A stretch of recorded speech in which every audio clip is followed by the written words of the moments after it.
Kenichi is your average Japanese salaryman, and one day, while overworking himself as usual, he collapses to the floor. Normally this would be where he gets sent to another world, but in Kenichi's case, he just survives and sues his company so he can retire on a farm. Life has been going pretty well for him, but all of a sudden, while he's making lunch for himself, he vanishes and appears in the middle of a forest. He tries looking around to figure out where he is, but all he finds is the skeleton of a fallen knight and a bunch of unfamiliar plants. He has watched a lot of anime in his lifetime, so he knows this is probably an Isekai adventure. To confirm it, he yells out status window to see if something happens. To his surprise, his status screen does indeed appear, so he is definitely stuck in another world, and honestly he's fine with that. He checks out his status, but he's a bit confused since he can't see any HP bar on the screen. However, he does have his Amazon account, so he can still make as many impulsive purchases as he wants. He also has access to an item box, so he picks up a handful of weeds to test out what the item box can do. He puts the weeds in his item box and figures out that he can separate and retrieve the individual components from the items he puts in it. He also decides to test out the store, so he takes a look at it,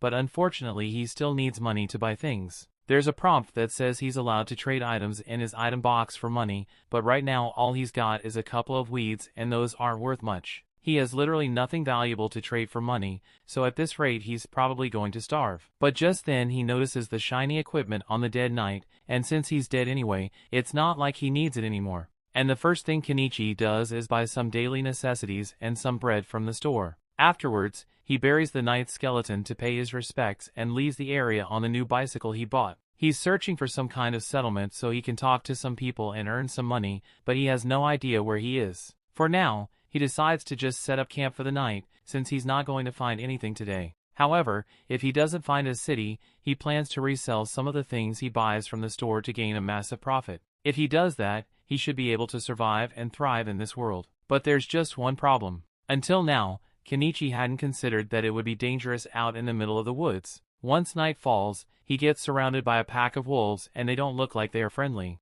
Kenichi freaks out because he knows he's dead meat if he doesn't act fast, so he turns to his store and immediately tries to purchase the biggest gun he can find. Unfortunately, guns aren't available, so he settles for the next best thing and buys a bunch of fireworks. The fireworks scare the wolves a little, but it's ultimately not enough to get rid of them. Kenichi starts looking for something else. He eventually finds a slingshot and uses it to fire balls at the wolves. The force from the balls is so strong that it knocks a couple of the wolves out and makes the rest reconsider their options, since Kenichi clearly isn't as easy a target as they thought. Once the wolves back off, Kenichi immediately rushes over to his bike and rides into the night to get as far away from wolf territory as possible. By the next morning, Kenichi is exhausted from all the biking he did, but he's still got no idea where he is. He buys a ladder and a telescope so he can climb up one of the trees and look at his surroundings. Thankfully, he manages to spot a city over in the distance, so he should be able to start earning money if he heads over there. He begins the long journey through the grasslands, but as he finally makes it to the main road, he nearly ends up getting run over in the process. The guy in the cart apologizes for nearly hitting him, and since he feels bad about it, he offers to give Kenichi a ride to the city. He introduces himself as Fuyu, a merchant, and the woman in the back of his carriage is traveling Bard, so she's a fellow passenger. While they ride, Fuyu mentions how Kenichi is dressed pretty strangely, so he asks him what he's heading to the city for, and Kenichi responds, saying he plans to open a business there. Eventually they make it through the city gates, so Fuyu drops Kenichi off in front of his store and Kenichi helps him unload his cargo. Fuyu thanks Kenichi for his help, but Kenichi is the one who should be thankful here since really helped him out. To show his gratitude, he gives Fuyu a pouch of pepper, but once Fuyu realizes what this is, he warns Kenichi not to sell it in this city. There's a spice mafia called Bacopa, and they have a total monopoly on the spice market, so if Kenichi tries to compete with them, they might send the Boeing assassin after him. Kenichi hadn't realized that simply selling his goods could be so dangerous, so he is thankful for Fuyu's warnings. Fuyu normally wouldn't want to risk drawing the attention of Bacopa, but since it's a private deal between him and Kenichi, he decides to buy the pepper. Kenichi tries to tell him he doesn't have to pay for it, but Fuyu insists since a merchant never accepts anything for free, because that would mean he owes Kenichi a favor. Kenichi can understand that, so he accepts Fuyu's payment, but even though he was giving Fuyu a discount, he still got a lot more than he was expecting. He only paid 1,000 yen for that pepper, but Fuyu paid him the equivalent of 100,000 yen for it. Kenichi walks around town for a bit, and he eventually finds a local inn and restaurant, so he heads in and is greeted by the hostess Azalea. He tells her he is here for lodging, and she would be happy to help with that, so she shows him to the front desk. The price for one room is 1 copper coin, and payment has to be made up front, so Kenichi gives her the money. Now all she needs Kenichi to do is write his name in the contract, but Kenichi suddenly realizes that he doesn't know how to write in this country's language. Azalea notices Kenichi's strange clothing, so she asks if he's some kind of foreign ambassador, but Kenichi tells her that he's just in town because he wants to start up his own business. Azalea is supportive, but she doesn't think Kenichi will be accepted by the Merchant Guild since they require their members to be able to read, write, and do math, and he apparently can't. Kenichi is perfectly literate, but he just doesn't understand the language of this country, and as for math, he's pretty good at it, so that shouldn't be a problem. Azalea doesn't believe Kenichi really knows how to do math, so she asks him a basic multiplication problem to test him, and Kenichi answers instantly, basically making him a math genius in this world. Moving on, Azalea helps him write his name down on the contract, and since Kenichi needs to learn to read and write, he asks her if she would be willing to teach him this country's language. He offers to give her some candy in exchange for the language lessons, and as she hears candy, she's totally on board. It's basically impossible to get sweets in the kingdom of Caddon since only nobles ever get to buy things like this. In fact, if the nobles found out that she has such wonderful sweets, they would probably try to take them away from her, but she refuses to let that happen. After Azalea calms down from her sugar rush, she begins teaching Kenichi about this world's language, and it's pretty easy for him to understand since it's similar to the katakana of Japanese. The numbers also follow the same decimal system, so it's not long before Kenichi is able to read and write perfectly. Azalea is amazed that he was able to learn the language in just a few hours. And if he can do that, then he's definitely smart enough to make a good name for himself as a merchant. So she's starting to consider him as a good marriage partner. Kenichi thinks Azalea is joking since he is old enough to be her father, so he doesn't take her statement seriously. He finishes the portraits he had been drawing of her, and when Azalea sees it, she is overjoyed because it looks exactly like her and normally only nobles get to have their portrait taken. Kenichi has given her delicious candy and drawn a portrait for her, so she can't let him go without giving him something in return, which is why she jumps on top of him, and that night Kenichi makes a clap. The next morning, Kenichi arrives at the Merchant Guild and meets with one of the representatives because he wants to register with them. The representative gives him some paperwork to fill out, and once he's done with that, all he has to do is pay the registration fee and he will officially be a member of the Merchant Guild. The registration fee is 1 silver, but that's like 50,000 yen, so he can't afford to pay it all at once and asks to pay in installments instead. Thankfully, the guild allows partial payments, so Kenichi is now an official member of the Merchants Guild. The receptionist hands him an ID stick and tells him to have it visible whenever he is conducting business because it serves as proof that he is part of the Merchant Guild. Now that he is registered, Kenichi decides to take a walk around the market to figure out how much things cost around here, and overall, all manufactured goods are way more expensive than they would be if he bought them from his store. The only things that are reasonably priced are foods, so while Kenichi is there, he buys a bag of fruit from a vendor. The next day, Kenichi is working on creating a stand so he can sell his goods out in town, and Azalea is impressed by how easy it was for him to make it. While Kenichi is putting on a couple of flyers, Azalea notices that he's using clothespins, and she's really interested in these since their design is really cool. The clothespins that exist in this world are made of wood and a rubber band, but they break so easily that they are practically useless. She asks Kenichi if he's selling these as well, but Kenichi hadn't even considered the fact that something as simple as cloth spins could be so valuable. Later that day, Kenichi heads out into the market for his first day as a merchant and finds a good spot next to an old lady. He asks her if she's fine with him setting up his stall here, and she has no problem with it, so Kenichi pulls his stall out of his item box. Anama is impressed by Kenichi's selection of goods, so she looks around for a bit and spots the clothespin he is selling. She really likes them, so she offers to buy a couple. And Kenichi is surprised since he didn't think she would want to support her competition. Anama points out that there's no rule saying she can't buy from him, and besides, she doesn't plan on having some sort of rivalry with him anyway. As the day goes on, Kenichi's stall begins attracting customers, so his goods are being sold fast. Specifically, the clothespins have become quite popular for their reliability, so Kenichi could probably make a living off selling those alone. However, he knows other people will eventually create similar clothespins, so he can't rely on them forever. Just then, a man comes over to Kenichi's stall, and from the fact that he has a sword on his hip and really nice clothes, Kenichi can tell that the guy must be a noble. The man says he wants to have a look at Kenichi's knife, so Kenichi lets him test it out. After the man is satisfied with the sharpness tests, he asks for the price. Kenichi tells him the knife costs 2 silver, and that's pretty expensive, but the man can understand why since this knife is excellently made. He would love to buy it, but he needs a blade that's slightly longer, so Kenichi checks his shop to see if there's anything bigger available, and eventually he manages to find a katana. The man absolutely loves the katana, but Kenichi tells him the price is 1 gold coin, and that's really expensive, so the man isn't sure if he should buy it or not.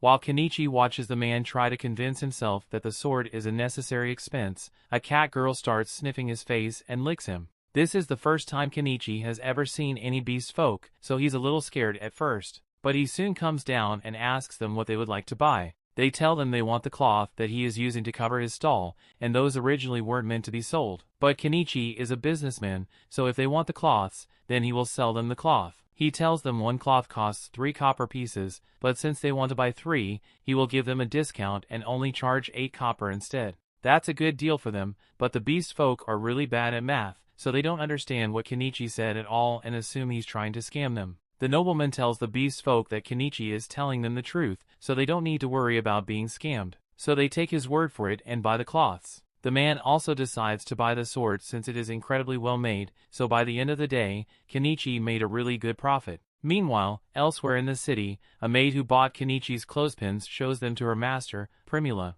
Margaret asks Primula if they can use these in the mansion since they would make her work a lot easier, and Primula thinks that's a good idea, so she tells Margaret to go buy some more tomorrow. Better yet, she wants to sell these cloak spins at her own company, since this is a gold mine of opportunity, so she runs off to ask her father for permission. That evening, Kenichi is taking a bath by the well, and he really wishes he could have a warm bath, but those haven't been invented yet, so he's going to have to make one himself. He looks through the store to see if there's anything he could use to make the hot bath, and he happens to find a barrel for sale, so he intends to fill it with water and put it over a fire so he can experience a hot bath again. And if his idea works out, then he might be able to make some profit from it. That aside, Kenichi has been benefiting a lot from his online store screen, but he has no idea how it actually works, or how the packages even get to him in the first place. To be honest, it's way too good to be true, so Kenichi worries it might steal his soul as compensation at some point, but for now there's no use worrying about it, so he decides to go to sleep. Meanwhile, out in the forest,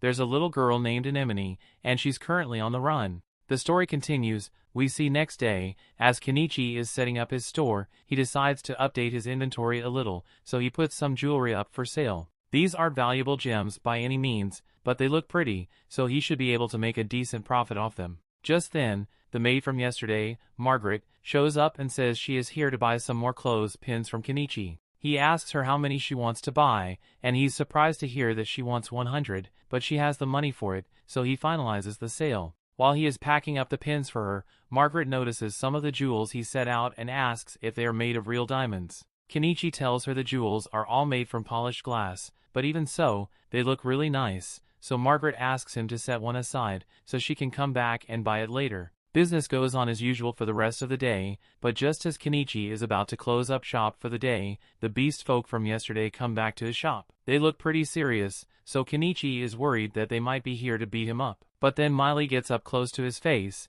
and tells the others that she definitely smells spices coming from him. The other beast folk begin celebrating and ask Kenichi to sell him some of his spices, but he is hesitant to do so after what he heard about the Spice Syndicate. He has no idea how they operate, or what they'll do to him if they find out that he's selling spices, so he doesn't want to risk it. The beast folk keep begging him to make an exception, but the people in the area tell them that they can't expect a new guy like Kenichi to risk his business for their sake, and the beast folk seem to get the message. Kenichi can't sell them any spices, but it technically won't be breaking any rules if he just shares a meal with them, so he invites the group to come eat with him. But it's going to have to be out in the woods, so he doesn't attract any negative attention. The beast folk are really happy to hear this, so later that night they all meet Kenichi and Anama on the outskirts of town so they can begin cooking. Kenichi is about to begin cooking and Anama asks if she can help, so he tells her to cut some of the veggies for him. However, when Anama takes a look at the veggies, she can't believe how vibrant and juicy they look. Kenichi explains that he got these from a foreign country, and he can guarantee that these taste really good. While Kenichi and Anama are working on the veggies, Miley and the other beast folk are busy in the river trying to catch some fish, and soon enough they manage to get a decent amount. Now that all the ingredients are ready, Kenichi begins prepping the fish with the spices and throws everything in a pot to cook for a while, eventually resulting in a meal that the beast folk absolutely love. They'd never tasted anything like this before, so they are really thankful for the meal, but all this good food is making them crave alcohol really bad. Anama tells them to show some restraint since alcohol is really expensive, but Kenichi sees no harm in giving them a little to drink, so he pulls out a bottle of cheap booze and pours them a couple of glasses. But in exchange, he wants them to swear that they'll never tell a soul about the meal he made for them. Anama warns Kenichi that he's being a little too generous, but he doesn't see anything wrong with letting the beast folk enjoy themselves, especially since they seem to be good people. That night, they drink together, bathe together, and eventually fall asleep under the stars, and Miley seems to really like Kenichi now. The next morning, Kenichi returns to the inn, and Azalea is a bit upset, since he was out all night. Kenichi tries to explain that he was just hanging out with a couple of beast folk outside town, but judging from the cat lady fur on his jacket, she thinks Kenichi did a lot more than just hang out, and she's mad he chose to do it with a cat lady instead of her. Later that day, Kenichi is setting up his shop for another day of business, but as he is doing so, Margaret shows up with Primula to visit Kenichi's shop. Kenichi is distracted by Primula's beauty at first, but then he notices Margaret standing behind her, and realizes they must be here to buy that necklace Margaret asked about yesterday. He brings it out, and Margaret pays for it before giving it to Primula so she can inspect it. And with how well it is made, she's having a hard time believing that it's not made of real diamonds. She asks him if he has any more of these in stock, so Kenichi buys a bunch more from his store and brings them out to show her. Primula is incredibly impressed by the quality of Kenichi's products, as well as the fact that he has an item box, so she has a request to make of him. She tells him that she is the daughter of the owner of the Mallow Trading Company, and if Kenichi is willing to accompany her, she would like to introduce him to her father. Kenichi likes the idea of meeting with the owner of a major trading company, but he is hesitant to meet any big shots, since it might spell trouble for him. However, Anama tells him that Primula's father is well known around town, and everyone says he's a man of good character, so Kenichi doesn't have to worry about getting into trouble with him. Since that's the case, Kenichi agrees to go with Primula, so she invites him to join her in her carriage so they can go meet her father. Along the way, Primula shows him some cloth spin replicas she had made, and although the wood shape was easy enough to copy, the metal clamp was too complex for her craftsman to make. Kenichi can understand why they weren't able to figure it out, because even he doesn't know how the springs are made, but he doesn't know that it's a complicated process. They eventually arrive at Primula's home and Kenichi is amazed by how huge it is, but compared to the houses nobles around here have, Primula says this is actually pretty small. They head inside, and Kenichi is introduced to Primula's father, Mallow. They both greet each other, and Mallow invites Kenichi to have his seats so they can begin their discussion. Once Kenichi has settled in, he shows Mallow some of the jewelry he has, and Mallow is just as impressed as Primula was. On top of that, Primula tells him that Kenichi possesses an item box, and Mallow finds this interesting because he also has one. His item box is what allowed him to build his trading company to this level in the first place. So if used properly, he thinks Kenichi could become quite successful. Although, right now Kenichi is just using it to store his supplies. Anyway, the reason Mallow wanted to meet with Kenichi is because he wants to discuss the possibility of Kenichi becoming the official supplier for the Mallow Company. Kenichi had expected a proposal like this, and assumes Mallow intends to market it in such a way to maximize profits. However, if that's what Mallow is after, Kenichi asks why he didn't just keep buying the items from his store for cheap and resell them later on. Mallow definitely could have done that, but that's a sneaky business tactic, and if Kenichi ever found out they were reselling his goods without permission, he wouldn't be very happy about it. Also, having a direct conversation with Kenichi like this gives Mallow an edge over his competitors who would eventually approach him as well. With that being said, Mallows would like to begin their partnership negotiations and offers to pay Kenichi 50% of the retail price for his goods. Kenichi could have for a better deal, but he's honestly okay with this since he's already making a ridiculous amount of profit from his online store, so he accepts Mallow's offer and the two shake hands on it. He officially signs the supply contract, and the first few items he supplies Mallow with earn him over 1,000,000 yen worth of coins. However, when Primula sees all the beautiful jewels Kenichi has in stock, she falls in love with them and asks her father if she can just buy these ones from Kenichi for herself. Mallow sees no problem with that, so Primula offers to pay him 10 gold coins for them, which is equivalent to 2 million yen. So for the first time since he got here, Kenichi has an 8-figure bank balance. Since he's doing so well for himself, he decides to finally begin setting things up for his quiet life and buys a home from his store. The next day,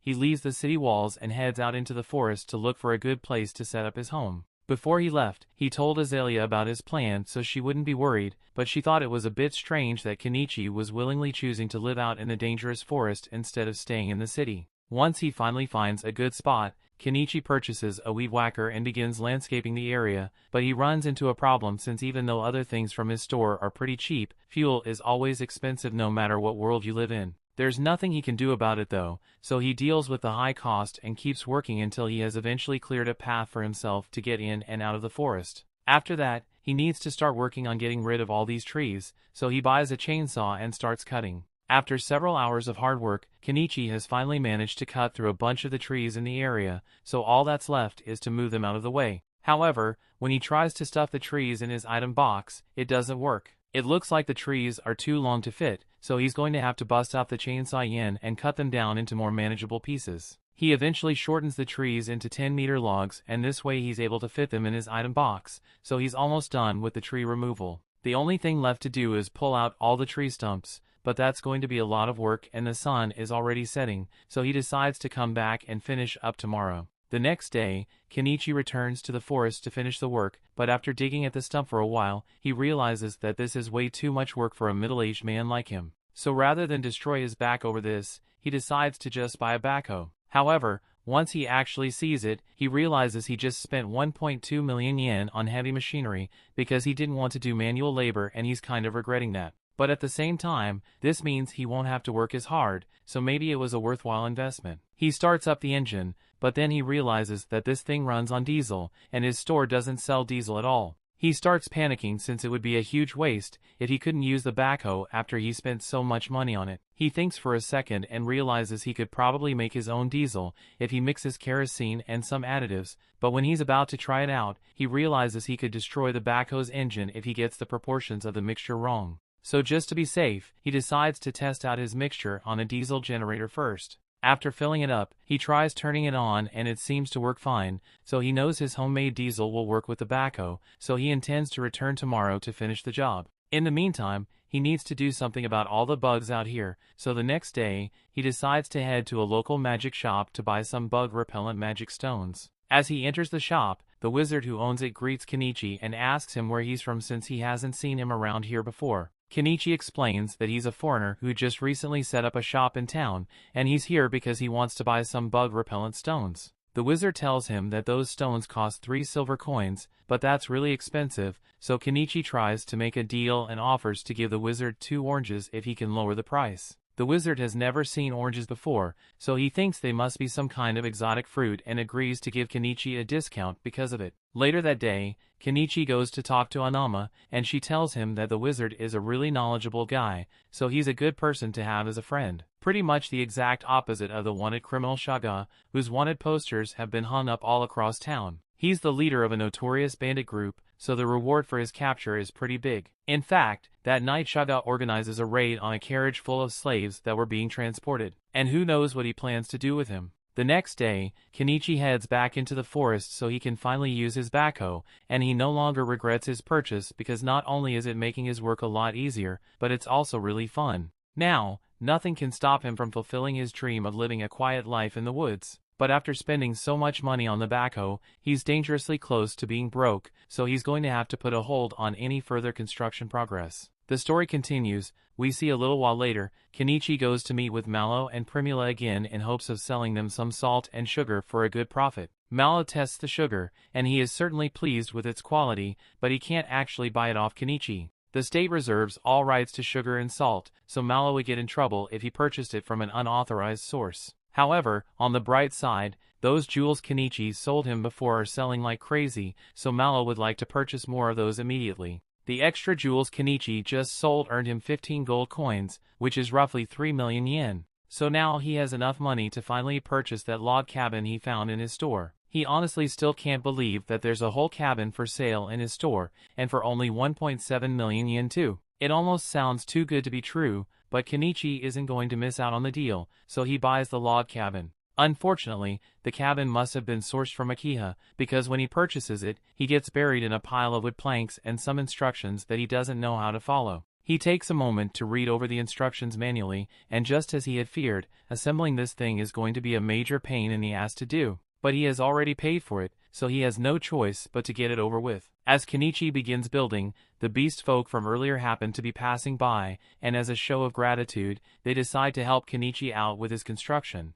Several weeks go by, and thanks to the beast folks' help, Kenichi has been able to make steady progress on his log cabin while also keeping his stall open. And in just under a month of work, the construction of the cabin is finally out complete. He couldn't have gotten all this done in such a short time without the help of the beast folk, so to thank them, he organizes a nice barbecue party. However, even though the cabin is finally complete, there are still a ton of things that Kenichi has to do on his own, like painting the walls and the roof and generating electricity. It took another month to get all his necessities worked out, but once everything has finally been taken care of, Kenichi's home is completely self-sufficient. He made a fence around his house and farm, and as for electricity, he set up a couple of solar panels. Now that he is finally finished setting up his dream home, the first thing Kenichi does to celebrate is to take a nice warm bath. Although, he still needs to figure out how to get indoor plumbing since he had to make several bike trips to fill up this bath. The next morning, Kenichi heads back to the inn to tell Azalea that he's finally done with his forest cabin,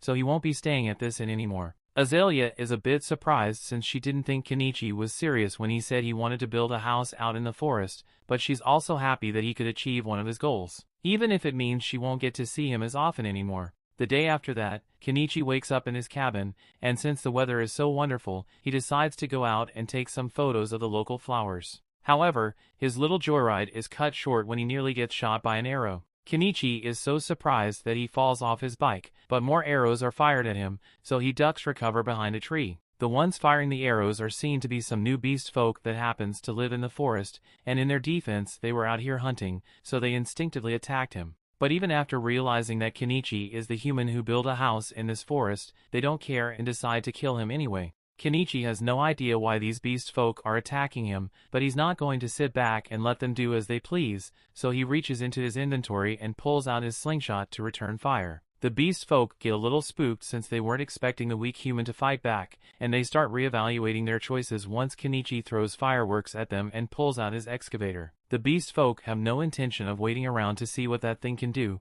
so they all run away, and Kenichi is left wondering what that was all about, but just then he notices a wounded animal crying out in pain at the base of the tree. It has been shot in the leg and probably won't last much longer unless Kenichi does something quickly. He approaches the cat, but the cat doesn't trust him, so it snarls as he gets close. Kenichi doesn't want to get bitten, so he spends a little money buying some cushion armor in case the cat tries to bite him. But as he goes to remove the arrow, the cat hardly fights back, so it must be out of stamina. This makes it a lot easier to treat the cat's wounds, so he buys a bottle of alcohol to disinfect the wound, and then applies some antibiotic cream. The cat's wounds have been taken care of, but there's still no guarantee that it'll survive out in the open like this, so Kenichi decides to take it back to his house. He sets up a blanket for the cat to rest on, but it still hasn't moved muscles since he treated it, so he's starting to worry. He hasn't seen any vets since he came to this town, but there might be some kind of healing magic he can use, so he goes to ask the wizard about it. The wizard listens to Kenichi's story and realizes he must have found a bobcat,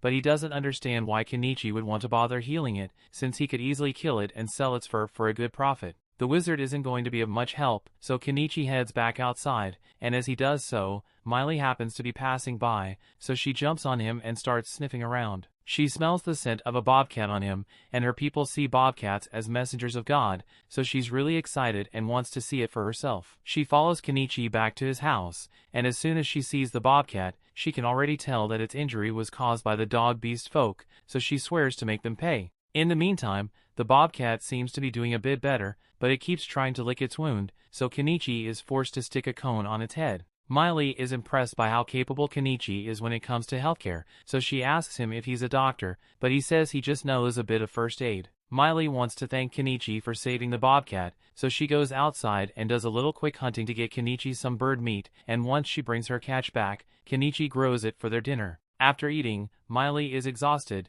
so she asks Kenichi to let her stay here for the night. Kenichi asks her if it's alright for her to just ditch her work and spend the night here, but she is more worried about the bobcat than she's about work right now. Kenichi agrees to let her stay the night, but he only has one bed, so Miley suggests that the two of them sleep together, and Miley ends up on top of Kenichi's later that night. Several days later, the cat seems to be doing a lot better, so Kenichi decides to start working on his farm, but even though he can buy the seedlings and tools for his farm, he still has to think about his water situation, because having to run down to the river every time he wants to water his crops would be a major pain to deal with. The first thing that comes to mind is for him to construct a well with a pump, but that'll have to be a job for tomorrow because he's too tired to do it today. He goes to bed, and the next morning he wakes up to the feeling of the bobcat jumping on his stomach. As much as that hurt, he's happy to see that the bobcat is so full of energy, so he takes off his cone and releases it back into the wild to live its life. Now back to that well matter, Kenichi decides to take a few days off from running his stall so he can get to work on it. He drills a hole in the ground and installs an electric pump so he now has access to fresh water whenever he needs it.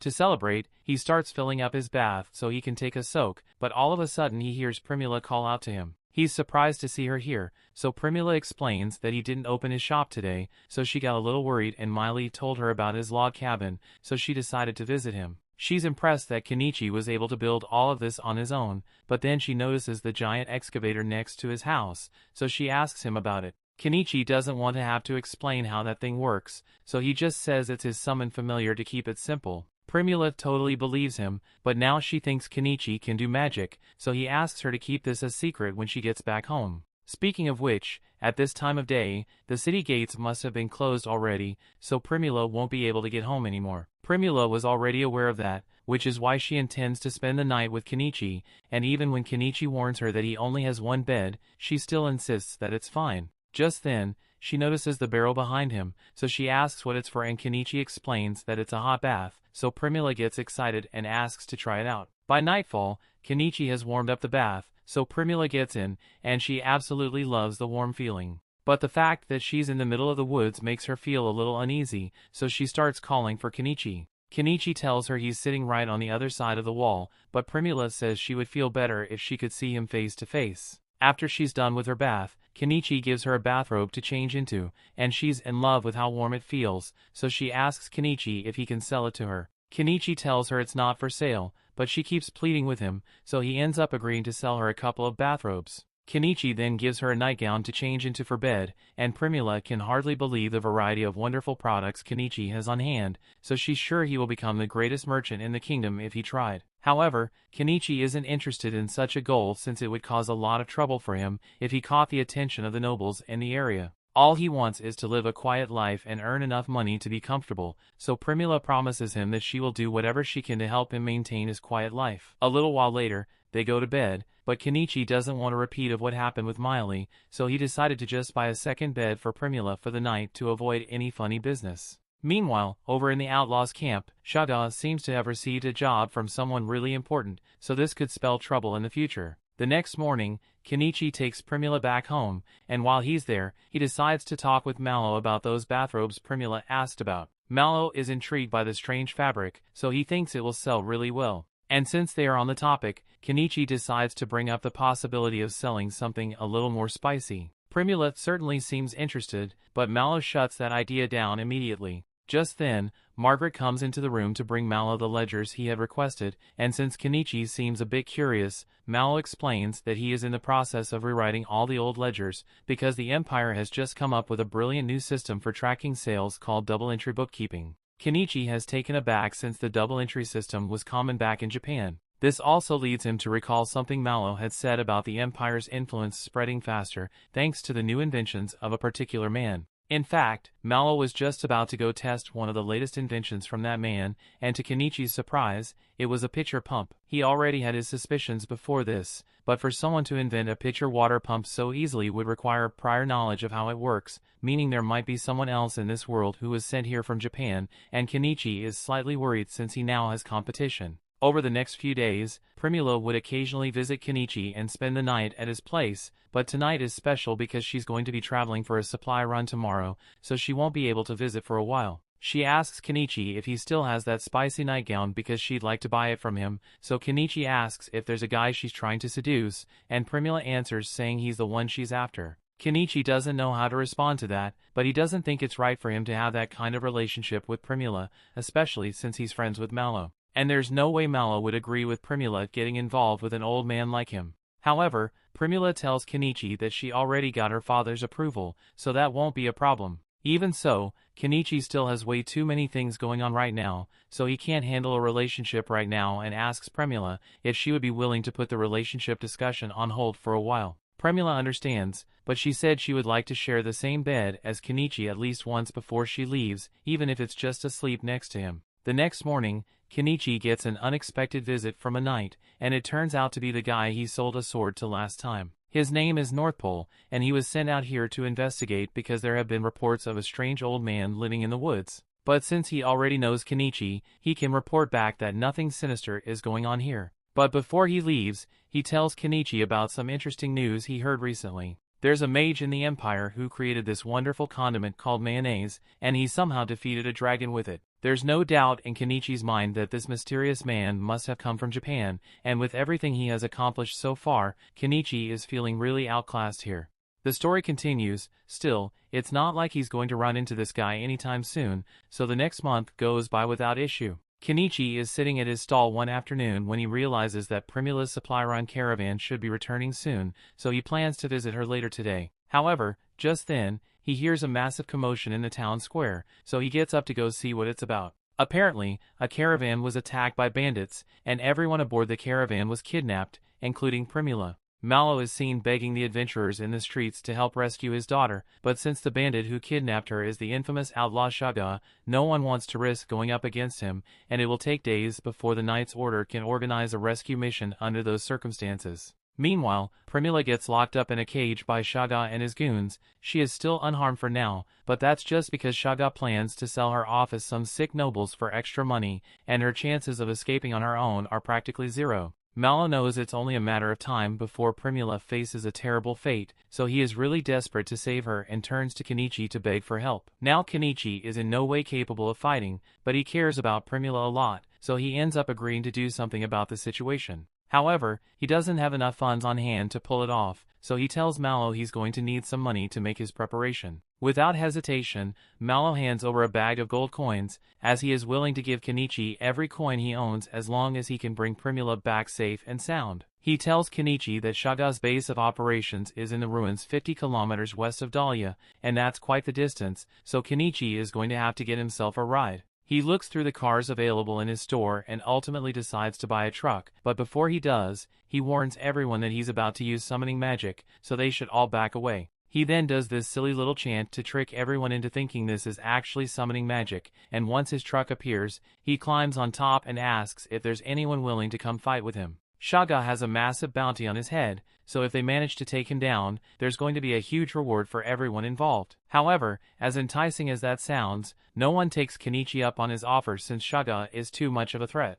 Kenichi is starting to worry that he might have to do this by himself, but then the bobcat he rescued last month comes up to him, and even though he can't speak cat, you can tell that the bobcat is saying it wants to help. Speaking of cats, Miley and the other beast folk also want to help Kenichi, since they still owe him a favor for all the help he gave them. Kenichi is glad to see that he has people on his side, so to prepare them for battle, he buys a compound bow for Miley and an axe and some swords for Miley's brothers. Just then, he hears someone else say they want to help, so if he looks down and finds North Pole standing there, Kenichi feels a lot more reassured, knowing that an experienced knight will be coming with them, but he's a little curious as to why North Pole just happened to be walking through town in his full suit of armor. North Pole explains that he just got his new sword made with the steel Kenichi gave him, so he has been looking for an opportunity to use it all day, and slaying some bandits would be the perfect excuse. There's one more person who says they want to come along, but it turns out to be the magic shop owner, so Kenichi tries to tell him it's too dangerous for an old-timer like him. However, the old man reveals that he used to be a mage back in his day, and although he may be old, his fire spells are still just as deadly as they were in his prime. Kenichi agrees that the man would be useful in combat, so he lets him come along, but then Anama says she wants to come too. Kenichi tries to tell her to stay behind since there is literally nothing she could contribute in a fight, but even if she's not capable of fighting, she says she can still provide moral support and cook food for the group. She also promises to run away the second any fighting starts, so Kenichi won't have to worry about protecting her. He ends up agreeing to bring Anama along for moral support, but he draws the line when Malo says he wants to come too, so he tells him to just stay here and wait for Primula's safe return. Kenichi once again asks if there's anyone else who is willing to come with them, but all the remaining people are too scared of fighting Shaga, so they all back away and the crowd disappears. It looks like the 9 of them are going to have to do this on their own, so before they leave, Kenichi heads to the guild and registers himself as an adventurer, while also formally putting in a notice that he's going after Shaga's bounty. The group then sets out in Kenichi's truck, but as they leave the city, all the people who were too scared to fight begin mocking him because they think Kenichi is just going to run off the money Malo gave him. Meanwhile, in the ruins, Primula's cell is opened, so the girl Shaga captured as a slave can bring her some food. However, Primula notices that the girl is starving, so she offers to let her have the bread instead. The girl is grateful for Primula's kindness and begins eating right away, and while she eats, Primula asks her a couple of questions. She finds out that the girl is being held captive here as well, so she asks if she wants to escape with her. The girl would love to get out of here, but she doesn't think it's possible given their current circumstances. However, Primula is sure that it's only a matter of time before help comes for them. After getting close to the base, Kenichi and the others stop to take a break. Once they are done eating, Kenichi sits everyone down so they can begin their strategy meeting. Kenichi comes up with a basic plan of assault, and everyone thinks his plan is a good one, so they all get into position and Miley is sent out to do some recon. Kenichi is able to keep in touch with her by using some radios he bought. But to keep it simple, when Miley asks about the radio, he just tells her it's a magic device that allows them to talk over long distances. Now that Miley is in position to act as their scout, Kenichi and the others all climb into the truck so they can get going, and Anama is left behind for her own safety. Since there's no guarantee that they'll be able to win, Kenichi asks Anama to go contact the Adventurers Guild if they don't return within a day's time. Late into the night, Kenichi asks Miley for a status update on the bandits, and from what she can see, it looks like the bandits are having a party. In fact, most of the bandits are actually drunk right now, so this is the perfect chance for them to attack. Before they go in, one of the beast folk gets Kenichi's attention hands in a walnut. Kenichi asks what this is supposed to be, so the beast man explains that it's a pill to help take Kenichi's mind off the fact that he's going to have to kill people. Apparently that was good enough for Kenichi, so he takes a bite of the pill, and he is instantly sent on the most intense trip of his life. Kenichi hardly knows what's going on anymore, but he remembers he has a mission to do, so he gets behind the wheel and starts driving like a maniac through the forest. Over in the bandits' camp, all the bandits are still busy having a good time. All of a sudden, as 2 of them spot the truck approaching, they are shot in the head by Miley. Next up, they have to get through the castle gate, so the old man climbs on top of the truck's roof and casts an explosion spell to blow a hole straight through. By this point, the entire bandit camp has been put on high alert, but it's already too late as Kenichi and the others have made it inside. Since the bandits were drinking so much before this, they are all drunk and have no armor on, so Miley and her brothers are able to make quick work of the first few that get within striking range. North Pole then gets out of the truck and he's really excited to stain his new sword with the blood of his enemies. Kenichi is so impressed by North Pole's strength that he gets distracted and a bandit tries to use the opportunity to stab him in the back. But luckily, the Bobcat steps in to save him just in time. More bandits begin emerging from the ruins, so Kenichi decides to pull out the big guns and summons his backhoe to squish them. The beast folk keep doing their best to take out as many bandits as possible, and North Pole is over here flexing his superiority over the bandits. While Kenichi is tormenting the bandits with his backhoe, he accidentally tears a hole in one of the walls and finds a ton of the bandits' prisoners inside. He checks to see if Primula is in there with them, but to his horror, it looks like Shaga had anticipated their rescue mission because he is holding Primula hostage at the top of the tower. Primula is relieved that Kenichi actually came to rescue her, but Shaga is mortified because all his men have been wiped out. He assumed that a party would be sent to rescue Primula eventually, but he never could have imagined that they would be this strong. However, even with the current situation, Shaga still thinks he has the upper hand, so he demands that Kenichi and the other all drop their weapons immediately if they don't want him to stab her right here. They all freeze in place since they don't want Primula to get hurt, but Kenichi has no intention of letting Shaga escape. So while Shaga isn't looking, he buys a laser pointer and tells Miley to fire a shot at Shaga when he gives the signal. Miley gets the message, so Kenichi moves the laser pointer up to Shaga's eye to blind him, and the second he lets go of Primula due to the pain, Miley fires a shot straight into Shaga's shoulder. Kenichi runs up the stairs to get Primula to safety, but Shaga has regained his vision and is getting ready to attack the two of them. Luckily, before he could do anything, the slave girl uses some kind of magic to knock him down the stairs, and once he hits the ground, he is perfectly lined up for Miley to give him a headshot. With that, the group is victorious and Primula is finally safe. So the first thing they do is send Nyanji back to tell Anama of the good news. Next, Kenichi stores his vehicles away and buys some clothes for all the prisoners they rescued, and while they are all cleaning themselves up, he notices the little girl and asks Primula to wash her. And while she's at it, he gives her a pair of scissors to cut her hair. Primula takes one look at the scissors and immediately asks Kenichi if he can sell her some more of these, since it would be a really popular item. But then the other women remind her that she's naked, so she backs away in embarrassment. After everyone gets stressed, Kenichi goes to talk to the little girl and introduces himself to her. She tells him that her name is Anemone,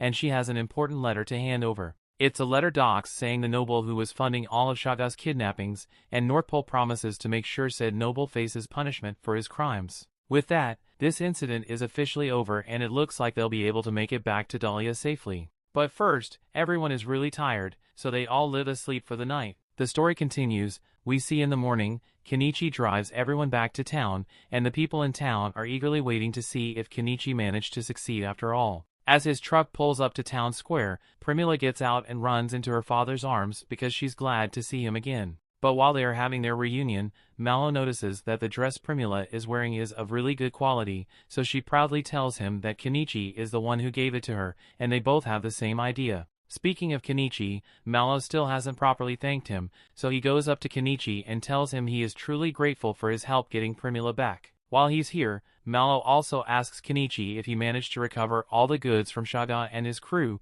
so Kenichi tells Mallow that he put all the loot in his item box. But the loot here isn't what you're expecting, as what Kenichi has in his item box is a bunch of severed heads. Back in the ruins, before Kenichi and the others returned to town, the beast folk told him that he would need to take the heads off all the bandits. Shaga and his crew are pretty infamous, so there's a massive bounty on their heads. But to claim it, Kenichi is going to have to present Shaga's head as proof that he's dead. But all those heads will start smelling pretty bad soon, so it would be much better if Kenichi could store them in his item box. This is definitely one of the more disturbing things Kenichi has had to do, but he has no choice, so he starts loading the heads into his item box. While he's at it, he also collects all the stuff the bandits had stolen, including a bag full of 100 gold coins and a bunch of valuable items. He also ended up bringing all the women that were held prisoner by Shaga, but he's not sure what to do with them. Before they came back to Dahlia, he asked them if they wanted him to take them back to their villages, and some of them say they want to be taken home. But for others, when they were captured, Shaga broke their homes and killed all their family, so they don't really have a home to return to anymore. Kenichi understood their situation, so he invited all of them to come back to Dahlia with him, since they have a better chance at restarting their lives there, and the ladies all seemed thrilled by the idea. Kenichi then turned to Anemone and asked her if she knows her hometown. She tells him that her village is called Orup, but that's quite far from here, like 800 kilometers kind of far, so it'd be a long journey to take her back, but Kenichi is willing to make it happen if she wants to go home. However, Anemone has no intention of returning to that village because she was sold into slavery by her own people. In that case, Kenichi asks her if she would like to come with him to Dahlia, and Anemone excitedly agrees. Kenichi then spends a while driving the women to their various destinations, and once that's done, he heads to the guild with the others to claim the bounty. The guild receptionist freaks out upon seeing a separate head placed in front of her, but there are 50 more where that came from, so Kenichi begins pulling them out of his storage. The guild staff have a lot of work ahead of them because they need to inspect each and every head, and while they do that, Kenichi stands off to the side to take a break. The wizard comes up to Kenichi and tells him that with his strange summoning magic and incredibly large item box, if the nobles ever find out about him, then his life is going to get really troublesome, but that's just even more reason for Kenichi to try and keep a low profile. Speaking of nobles, Norspol walks up to Kenichi and tells him he's going to go meet with the local Lord Asclepius to inform him of the corrupt nobles that were secretly backing Shaga's crime operation, so he's going to be leaving now. Later that night, the guild finally finishes tallying up the reward. It came out to 861 gold coins total, so Kenichi wanted to split it evenly among everyone. However, Anama tells him she doesn't deserve a share since she didn't do anything during the mission. Her life was never in danger, so she doesn't think it would be right for her to get a reward. However, she was hoping Kenichi would do her a small favor. She wants him to let her take care of Anemone as her own because she reminds her of her daughter. Kenichi has no objections to her request since he is sure Anama will take good care of Anemone, so he leaves her to it and goes out into town. Now I'm sure Anama had good intentions when offering to take care of Anemone, but literally a few minutes later she loses the child. Meanwhile, Kenichi heads to Azalea's inn to spend the night since it's too late for him to start heading back out into the forest. He puts out some food for the bobcat to eat and thanks it for protecting him while they were out on their mission. He then heads inside, and as soon as Azalea spots him, she gets really excited because it has been a long time since she last saw him. Azalea heard a rumor about Kenichi taking down a ton of bandits, so she asks him if it's true, but Kenichi denies it because he doesn't want to draw too much attention to himself. That aside, she asks him if he remembers the promise he made to make her his lover once his business becomes successful. But Kenichi says he made no such promise, and more importantly, he wants to know if she has any rooms available for him to stay in, so she tells him his usual room is still available. Kenichi heads upstairs and falls asleep because he's so exhausted, but later on in the night a certain someone sneaks into his room and he can feel her under the covers. He already knows what Azalea wants, but he says he is way too tired for that much activity right now. Even so, Azalea persists and she doesn't get to see Kenichi often, so she gets on top of him and they're about to begin, but then the two notices a child watching them. That pretty much killed the move, so in the end Azalea went back to her room and Anemone ended up spending the night in Kenichi's room. Kenichi figured that Anama would be really worried about Anemone, so he went to her shop to see if she was there, but he couldn't find her, so he decided to just finish up the rest of his errands for the day. He still has a lot of loot from Shaga's camp, so first he heads to the weapons store to sell the swords and shields he got. He then sold the rest of the valuables to Mala's company for 35 gold and took the furniture to the old man's shop for 22 gold. Since the loot is going to be shared evenly, they all end up getting 12 gold from it, and now that that's done, Kenichi thinks it's finally time to head back to his house. Once they arrive, Anemone is amazed by how pretty the place looks, but to her surprise, she finds Anama waiting inside. Anama had been worried sick about Anemone, but she figured Kenichi would find her eventually and bring her to his house, so wait to hear for her. However, Anemone says she wants to live with Kenichi instead of Anama. Anama doesn't understand why she suddenly wants to stay with Kenichi, so she tries to convince Anemone that it would be better to live with her, but Anemone already made up her mind. Anama doesn't want to force her, so she just tells Anemone that she is always welcome to visit her whenever she wants. Anama then heads back to town, and Kenichi turns to return home with Anemone. While walking back, Kenichi asks Anemone why she wants to live with him in the first place, but there's no deep philosophical reason. Kenichi just gave her really tasty food so she likes him more, and then the two take a bath together and get into bed. This new situation is going to take some getting used to, but then again, it wouldn't be strange for him to have a daughter at Anemone's age. Kenichi eventually falls asleep, but as he rests, several cloaked men begin observing his house. Luckily, the suspicious people don't do anything for now, so life goes on as it normally would for Kenichi. 2 weeks go by, and thanks to Norspol's contributions to the battle against Shaga, he was granted the title of Baron, given some land, and rumor has it that he's currently looking for a wife. And in other news, Kenichi showed Malo and Primula a design for a bicycle a while back, but they laughed in his face because they thought it looked too dumb to be profitable. However, they later came to their senses and realized how good bicycles really are. They apologized to Kenichi for laughing at him earlier, and even offered to pay him 5 gold coins for the idea. Now, bicycles are fairly common in the country, and Kenichi is glad that his idea made such an impact, but he is still feeling a bit uneasy because he can't shake the feeling that someone is watching him. He ignores the feeling for now and heads to the guild so he can receive the final payout for the reward. And once he's got his money, he gives everyone their share. Even though Anama said she didn't want to cut, he still gives her a little money. Anama doesn't think she deserves it, but she says she'll accept his kindness, and in return she gives Anemone an apple. Everything seems to be going well, but Kenichi suddenly gets the feeling that he's being watched again, and this time he's sure he's not imagining things because he sees the person that's spying on him.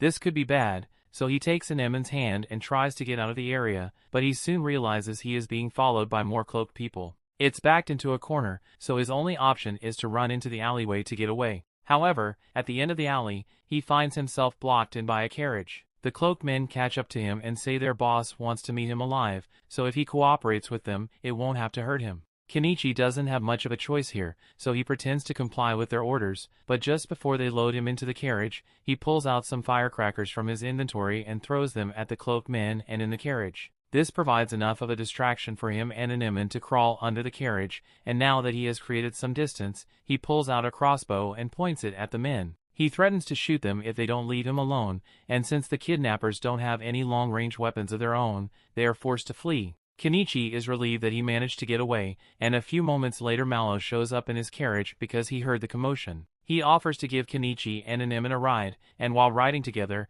Kenichi tells him all about what happened. He believes this must have been the work of a noble that is part of the anti-monarchy faction, and he suggests that Kenichi go to meet with the local Lord Asclepius so he can get some protection. Kenichi agrees that it may be a good idea, but he doesn't want to risk it since Asclepius might ask him to start paying taxes, and he hates taxes, so he decides it might be better to just leave the city altogether. After returning home, Malo tells Primula about Kenichi's decision to leave town, and Primula is upset because they haven't even gotten to properly thank Kenichi for everything he did for them. The bicycles were such a popular item that the local lord granted them a family name because of it, and as such they owe Kenichi a great debt, so they can't let him leave until that debt has been repaid. That is why Primula has decided that she will leave town with him and spend as much time with Kenichi as possible. She already tried to gain his affection once before, and he rejected her. But when she was kidnapped, Kenichi didn't think twice about risking his life to save her, so Primula is sure that he must care about her deeply. And if that's true, then he will definitely wait to see her before leaving town. Well, it looks like Kenichi didn't care about her as much as she thought because he's gone along with his entire house. Meanwhile, Kenichi is riding on his new motorcycle, and I guess he must be confident in his riding skills because he bought a helmet for Anemone and not for himself. While riding, he ends up coming across a familiar face, so he pulls up next to Fuyu and greets him. It has been a while since he last saw Fuyu, so the two stop to chat a little, and Fuyu learns that Kenichi became a merchant after all. He also finds out that Kenichi was the one behind the bicycle invention. He now has a daughter and is currently traveling, but he is curious about where they are heading. Kenichi explains that he and his new family are going on a journey, although he doesn't know where they are going exactly. Fuyu wishes them good luck on their journey, so Kenichi and the others get back on the bike and continue riding off into the distance. The story continues. We see Kenichi and Anemone have been traveling for a long time at this point, so they are roughly 100 kilometers away from Dahlia, but they are only 6 kilometers away from the next town, Astrantia. In the meantime, he's been camping out with Anemone and making all sorts of tasty meals, so this is pretty close to the slow life he has always wanted. However, since he has Anemone with him for her sake, he wants to find a place to settle down soon. To help him locate the next town, Kenichi buys a drone and flies it into the air to scout out the area. He finds out that this river leads down to a lake, and Astrantia must be on the other side, so he takes Anemone and the bobcat and starts riding downstream. They eventually arrive at this spot with a really nice view of the lake, so Kenichi lets Anemone and the bobcat play in the water a little, and since this area looks so good, he decides to set up his new house here. After clearing out a bunch of the vegetation, Kenichi pulls his house out of his item box. While he's setting things up, he realizes that he never gave the bobcat a name, so he spends a few minutes thinking about what he should call it, and eventually comes up with the name Vil. That night he begins giving Anemone lessons on reading and writing, and she's pretty smart, so she figures it out pretty quickly. But when it comes to math, she struggles a little. While Anemone is racking her brain to figure out the math problems, Kenichi takes a look at his store window to see if there's any way for him to get diesel cheap. Till now, he has been using kerosene and additives to make his own diesel, but he remembers watching a show that said he can make biodiesel from cooking oil, but he doesn't really understand how that works, so he decides to buy a couple of books on the topic. While he's reading, Anemone finishes her homework and asks Kenichi if she can read with him. Kenichi tells her she won't be able to understand it because the book is written in the language of his homeland, but Anemone says she wants to learn the language too. Since she wants to learn it so badly, Kenichi buys a children's book for Anemone and she immediately gets to work studying it. Next on Kenichi's agenda, he starts setting up some camouflage for his house so it doesn't stick out so much, and while he is doing that, he hears some rustling in the bushes. He is put on edge since that sound could mean there's a monster nearby, so he loads his crossbow and prepares to attack anything that comes after him. But to his surprise, the source of the noise turns out to be Miley. She was devastated when Kenichi disappeared without telling her, so she worked hard to track his scent and followed him all the way here. And now that she's here, she has nowhere else to go, so she says she will be living with Kenichi from now on. Kenichi doesn't really mind, and Anemone seems to get along great with Miley, so it is agreed that Miley will live with them. And while having dinner, Kenichi asks her if any interesting things have happened since he left Dahlia. Miley doesn't think much has happened, but she does recall hearing that Norsepol proposed to Primula, so they are going to get married soon. Kenichi is glad that Primula managed to move on and get engaged to a nice guy like Norsepol, but he can't attend the wedding since he's so far away now. Later that night, he gets in the bath with Anemone as usual, while Miley washes herself beside them, and once everyone has dried off, they head back inside. Anemone shows Miley the Japanese book Kenichi gave to her, and she really likes it because even though she can't read the words, the pictures make the book easy to understand. Hearing her say that gives Kenichi an idea. Since books are really precious in this world, he could probably make a lot of profit by selling picture books here. Although, the stories from Japan probably won't appeal to the people of this world, so Kenichi asks Anemone and Miley if they know any local legends. They are both excited to hear this since they know a ton of old legends, but one in particular stands out to Kenichi, so he asks them to tell him more about the forest elf legend. Kenichi thinks the story is really good, so he immediately gets to work drawing illustrations for it, and once he has finished drawing, he buys an ink press and uses it to create more copies. He then gives the February 1st copies of the book to Miley and Anemone, and the girls love their books so much. However, while they are looking at the pictures, Kenichi notices a boat approaching and this could mean trouble, so he tells the girls to head back inside for now. As the boat approaches the shore, Kenichi points his crossbow at the men aboard and demands to know why they are here. The man tells Kenichi to calm down because he's not here to cause any trouble. He's from the village of Sentanka, and after seeing that someone moved in on the other side of the lake, they decided to come take a closer look to make sure that there weren't any bandits here. This gets Kenichi to calm down a little, so he lowers his crossbow and explains that he's a merchant that just moved in. Just then, Vel comes over to Kenichi and the beast folk is shocked since bobcats normally never get attached to people, so for Kenichi to have befriended one means he must be a good guy. Crouton decides to take the beast man's word for it, so he introduces himself to Kenichi and the beast man does the same. Kenichi decides to show Crouton and Nyanyas around his house to prove that he isn't doing anything dangerous and everything looks pretty normal, so Crouton apologizes for the intrusion and then prepares to leave. But before he does, he notices the books Kenichi made on the table, and asks if Kenichi would let him buy one for his daughter and Kenichi agrees. Once Crouton and Nyanyas are gone, Kenichi and the girls have lunch together and afterwards, Anemone spends some time reading in the house while Kenichi is out in the forest looking through the bushes for some medicinal herbs. But then Miley comes up to him, and since Anemone is occupied at the moment, she was hoping to have some alone time with Kenichi, and Kenichi can't bring himself to refuse, so stuff happens again. A little while later, Kenichi gets to work on his latest project and you might as well call him Walter, because he's cooking up a storm in there. Unfortunately, the hazmat suit he was wearing made him incredibly sweaty, so he had to take a break and jump in the river. Once he gets back to work, we find out that Kenichi has been working on synthesizing biodiesel from cooking oil, and even though it is very dangerous, if Kenichi manages to pull this off, he will be able to make diesel for himself without spending a fortune. Now comes the risky part, testing the fuel. He pumps some into the generator and fortunately doesn't explode, so Kenichi's experiment was a success. Next on the agenda is visiting the town of Astrantia, so Kenichi soon heads out with Miley and Anemone in town. Their first stop upon entering the city is the Adventurers Guild, since Kenichi needs to register. They walk inside and head to the receptionist's desk, but as they greet the receptionist, there are two big things Kenichi can't keep his eyes off. After snapping out of his trance, Kenichi tells the receptionist that he wants to register with the city's Adventurers Guild and Merchant Guild, and Miley registers as an adventurer here as well. The receptionist takes their IDs and heads to the back rooms to process the registration, but when she comes back, she's a bit flustered because she just saw Kenichi's file and realizes that he's the one who defeated Shaga. Kenichi tells her to stop yelling because he's trying to keep a low profile. The receptionist quickly understands, so she tells him his registration is complete and he can go on with his day as usual. After leaving the guild, they all sit down in town square to have a meal. But since spices in this country are still controlled by the Spice Syndicate, all the food here is his tasteless prison slop. Anemone and Miley clearly aren't enjoying their food, so Kenichi gives them a little bit of his spice blend to add a little flavor. Just then, Kenichi notices a couple of thugs with JoJo hair prowling around, and it definitely looks like they are up to no good. But if it doesn't involve Kenichi, then he's going to mind his own business. At the same time, he notices Crouton and a little girl walk into an alleyway, and something is clearly going on, but again, it's not Kenichi's problem. He carries on with his sightseeing and comes across an old magic shop that looks interesting, so he heads inside. But he finds an old lady running the shop, and while looking around, he notices a magic device on display,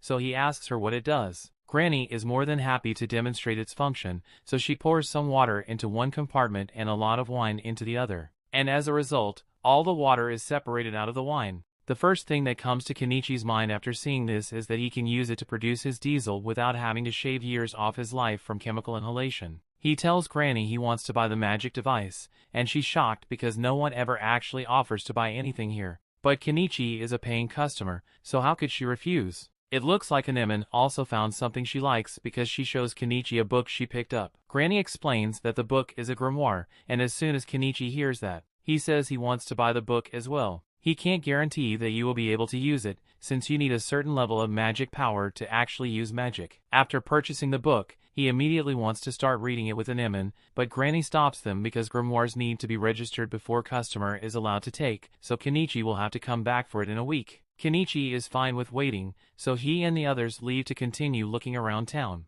However, they end up bumping into Nianyas outside. Nianyas is surprised to see them, but he's in quite a hurry so he doesn't have time to chat. Kenichi has a bad feeling that he's about to get mixed up in something troublesome, so he wants everyone to head home, but before they could, the group spots Crouton being attacked in the alleyway with his daughter. Kenichi can't ignore it this time, so he is forced to help, but first he buys a plague doctor mask to hide his identity from the thugs. The thugs have a major grudge against Crouton, and they were fully prepared to kill him and his daughter, but before they could, Kenichi appears behind them and starts throwing fireworks. He declares that the fireworks are one of his many magic spells, and since the thugs have never seen anything like it before, they all run away scared. After making sure the man is alright, Crouton sits down by the fountain and tells Kenichi the whole story. Back when Crouton used to work as a government official, he worked hard and arrested a bunch of members of the Spice Syndicate, and ever since, they've been targeting him. Crouton's daughter asks if Kenichi and the others are his friends, so Crouton explains that he met Kenichi a few days ago and he's the one who made the book he bought for her.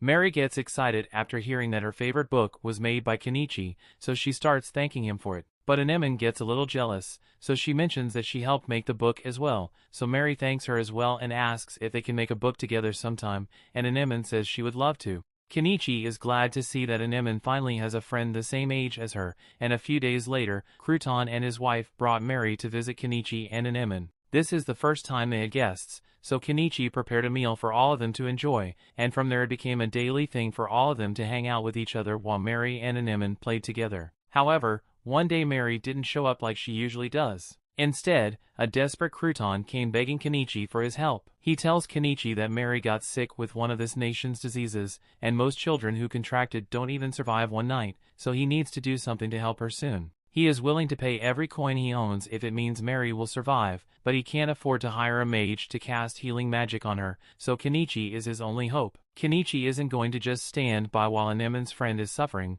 so he hands Crouton a pack of painkillers and tells him to give it to Mary to reduce her fever. And hopefully he mentions something about the dosage too. While the painkillers will help with Mary's fever, they won't cure her, so Kenichi races off to go call the magic granny for help. Later that night, they all meet at Crouton's house to see Mary, and Granny can immediately tell that Mary is sick with something called chicory fever. It is treatable, but it requires the seeds of a special flower that only grows out in the forest. Someone needs to go get those seeds before morning, so Kenichi, Crouton and Nianyas all head out to retrieve them. But as they leave, we find out that the Spice Syndicate thugs were watching the whole thing, and they are definitely going to try something now that Kenichi and Crouton are gone.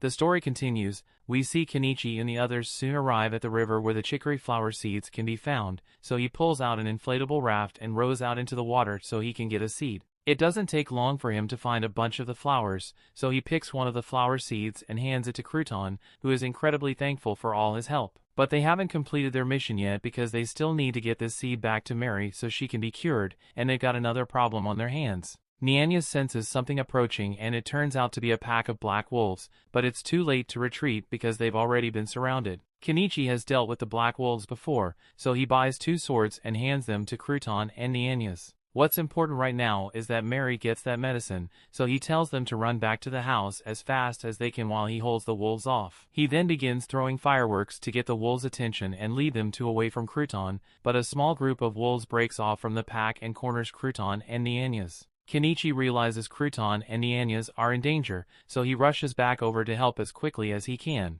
But while he's doing that, we see those thugs from earlier hiding behind the trees, and they seem to be controlling the wolves with some kind of whistle. The wolves proceed to attack Nianyas and Crouton, so the two fights back with the swords Kenichi gave them. The thugs are pissed that Crouton is somehow managing to survive, but all their malice allowed Vel to sense their presence, so she wastes no time in knocking all the thugs to the ground. Vel then starts attacking the dogman, causing him to drop his whistle, and as he does so, all the wolves stop attacking Crouton. Kenichi sees this and realizes that the thugs must have been controlling the wolves all along, and since the dogman lost his whistle, he tells Nianyas to take Crouton and get out of here while he has the chance. The dogman manages to get Vel off and grabs his whistle to order the wolves to go after Crouton, but the wolves seem to be too scared to move. None of them have any idea what's going on, but all of a sudden a massive bear appears. Wolves realizes just how much danger they are in, so they flee the forest, and the first one to fall victim to the bear's rampage is the dogman, and after hitting the ground,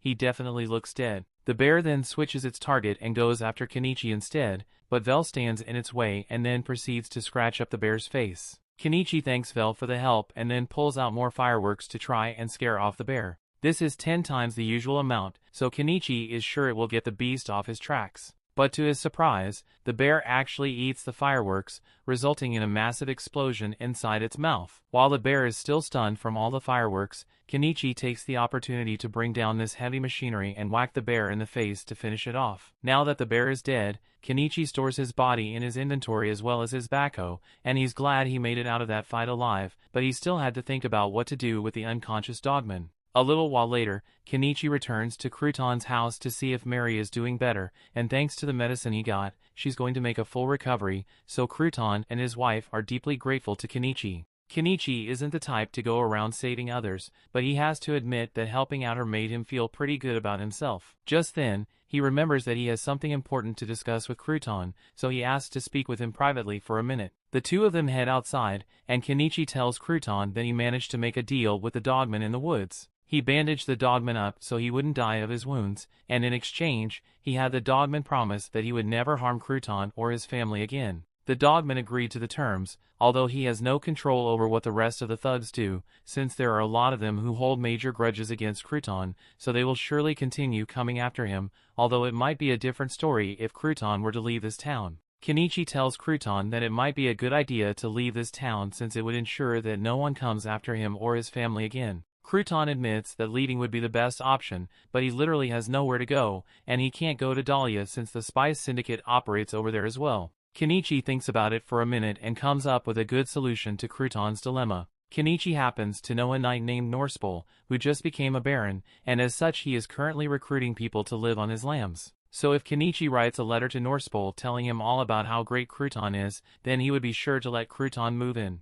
The next day, Kenichi finally returns home and tells the others what happened while he was gone, but Miley is upset because he went on such an amazing adventure without telling her. Kenichi says there was no time to come get Miley, plus he needed someone to look after Anemone while he was gone, so there's no way Miley could have gone with him. A few days later, Crouton and his family finally decide to move away for their safety, so Crouton heads to Norspol's territory first to set things up, while Mary and her mother wait behind because Mary still hasn't fully recovered yet. While Kenichi and Miley are taking a walk outside, Miley catches the scent of blood, and that's when she notices a dogman behind a tree. Kenichi recognizes him as the same one from a few days ago, so he asks him what he's doing here, and the dogman simply states that he made a promise not to harm Crouton, so he was just tying up some loose ends to make sure no other thugs go after him. After all, dogmen always keep their promises. However, after his murderous binge, the dogman can't exactly stay in this city anymore, so he's going to be leaving as well. Later that day,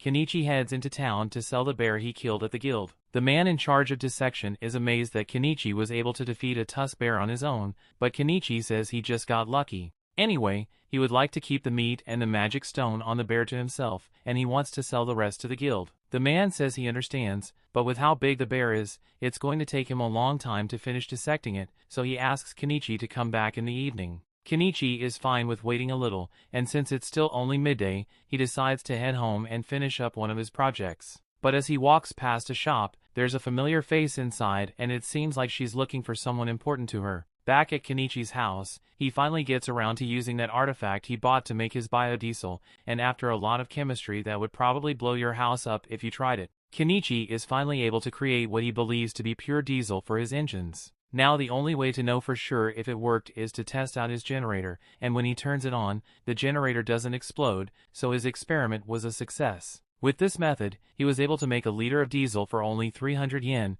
as opposed to the 3,000 yen per liter he was spending before this, so that artifact was a great purchase. Now that that's done, Kenichi leaves out some food for Miley and Anemone because he is heading back into town to pick up a few things. First, he heads to the old woman's shop to see if his grimoire is finally ready, and thankfully she's done with all the registration procedures so Kenichi can have his grimoire. Kenichi takes a look at the book and he's surprised to see that it has a magic stone embedded in it, so the woman explains that the incantation recorded in the grimoire is linked to that magic stone, so without it, the spell won't activate. Kenichi doesn't really understand what she means, but he plans to figure out the whole magic thing later anyway. Next on his agenda, he heads to the Adventurers Guild to pick up his items, and when he arrives, everything is already packed up and ready to go, so he puts it in his storage. He then heads to the front desk to collect his payment for the parts he sold to the guild, but Kenichi could hardly focus on the money with those two melons dangling in front of him. He finally snaps out of it and collects his money before leaving the guild, but as he is walking down the street, he hits a strange feeling like someone is watching him. It turns out that Kenichi's feeling was spot on, because he was being watched by someone and it turns out to be Primula. He is shocked to see her and asks what she's doing all the way out here, but Primula asks him how he could have been so cruel as to leave without her. Kenichi tries to explain that the only reason he left Dahlia was because of the nobles trying to capture him, but Primula still thinks Kenichi should have at least said goodbye to her. Kenichi can tell that this outburst is causing quite a scene, so he asks Primula if they can continue this discussion somewhere more private. Primula takes him to the hotel she's staying at and begins yelling at Kenichi again for leaving without giving her a chance to repay him for all the things he has done for her. Kenichi doesn't really think he did that much, but Primula reminds him that he saved her life, so she owes him a huge debt of gratitude. Kenichi is starting to get a little uncomfortable, so he changes topics and mentions how he heard rumors about Primula getting married to Norspol. However, while there were certainly discussions about it, Primula ultimately turned down the engagement, but that's beside the point. Primula says she's not going home unless Kenichi agrees to go with her, but Kenichi has no intentions of leaving,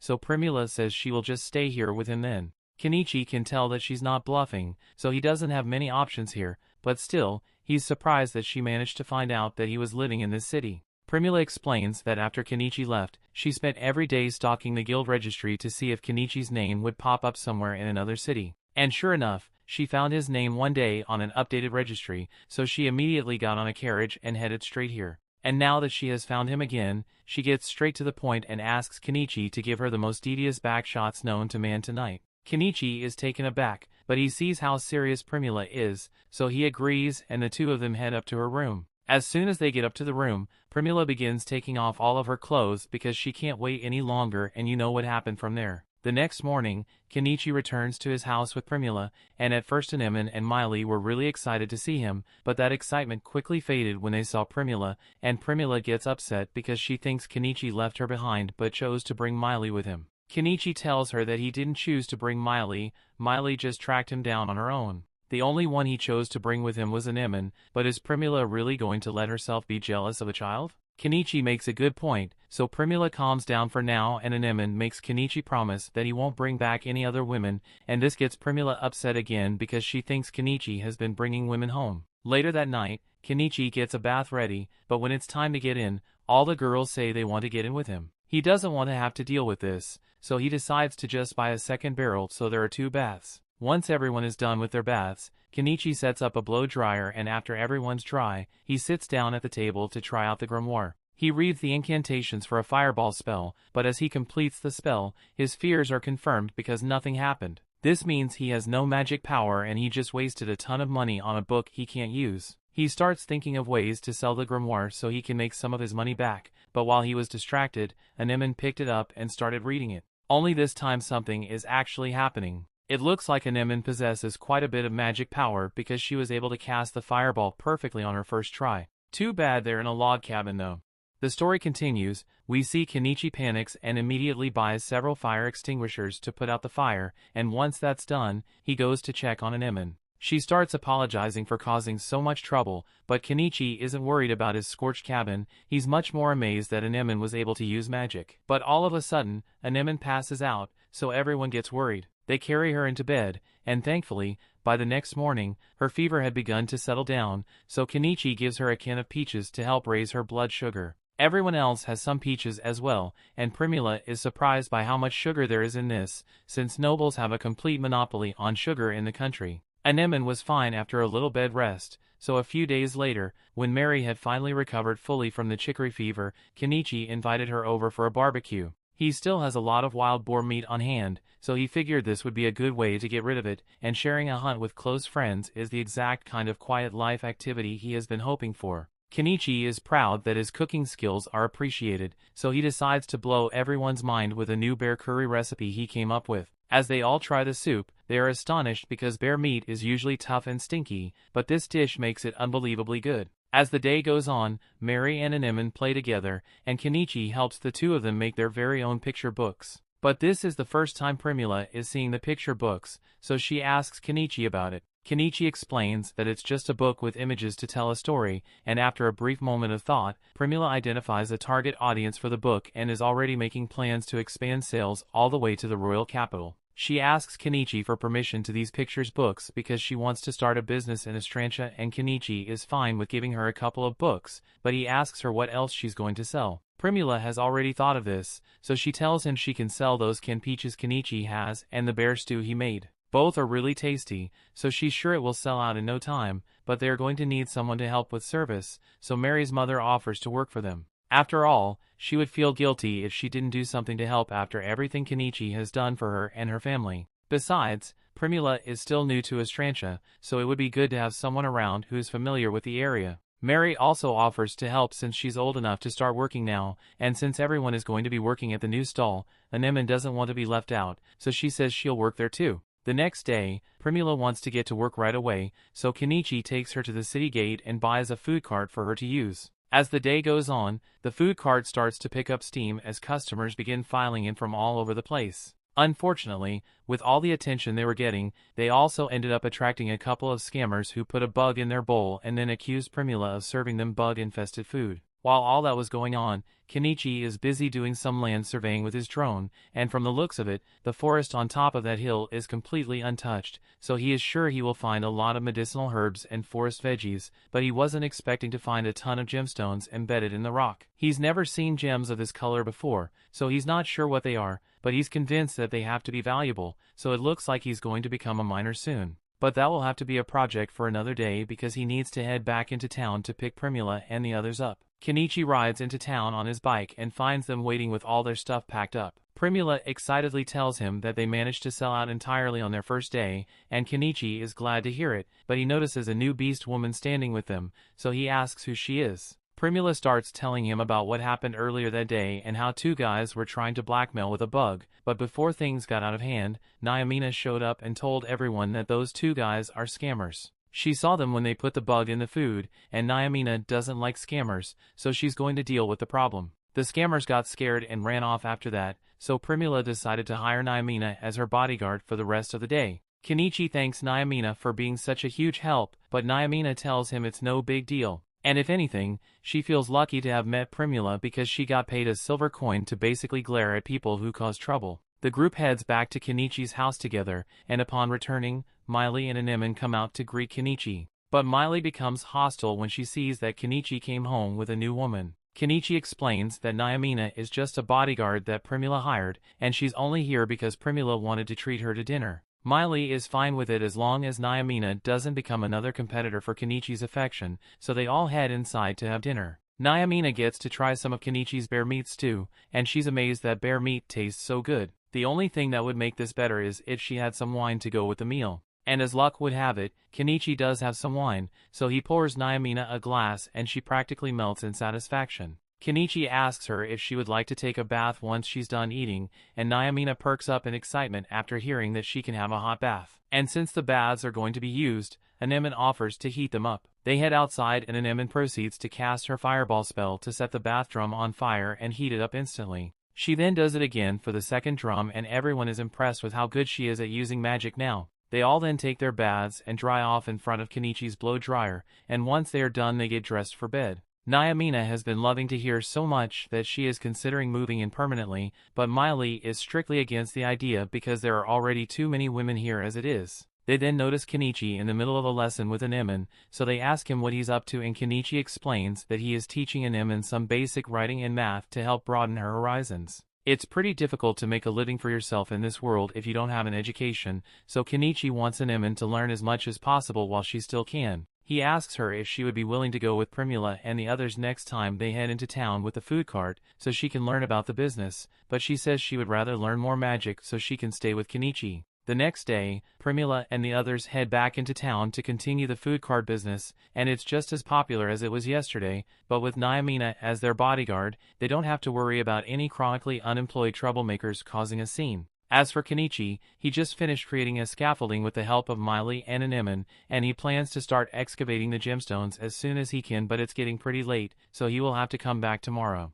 As he is packing everything up, Primula approaches Kenichi and asks him how he always has such useful stuff inside his item box, but Kenichi tells her it's a secret. There are some things he can't tell her, no matter how much she asks, and he's aware that that makes him sound suspicious, but she's just going to have to put up with it. He then kisses her, but Nyamina tells Kenichi to stop with all the romance causes, reminding her of how single she is. The next day, the group returns to the plateau, and after Kenichi has cleared out a bit of the vegetation, they all begin searching around for all sorts of interesting plants. While the others forage through the bushes, Kenichi gets to work carving out the mountainside to get some of those gems. And when he finally pops one loose, he tosses it into his item box to have it appraised, and it turns out that the gems are worth 200,000 yen each, and there are a lot of them, so Kenichi practically hit the jackpot. After a long day of lucrative gem mining, the group heads home and Kenichi starts working on dinner. He has something special in mind, so he has the girls help him grind some of the bear meat down, and then teaches them how to wrap the gyoza,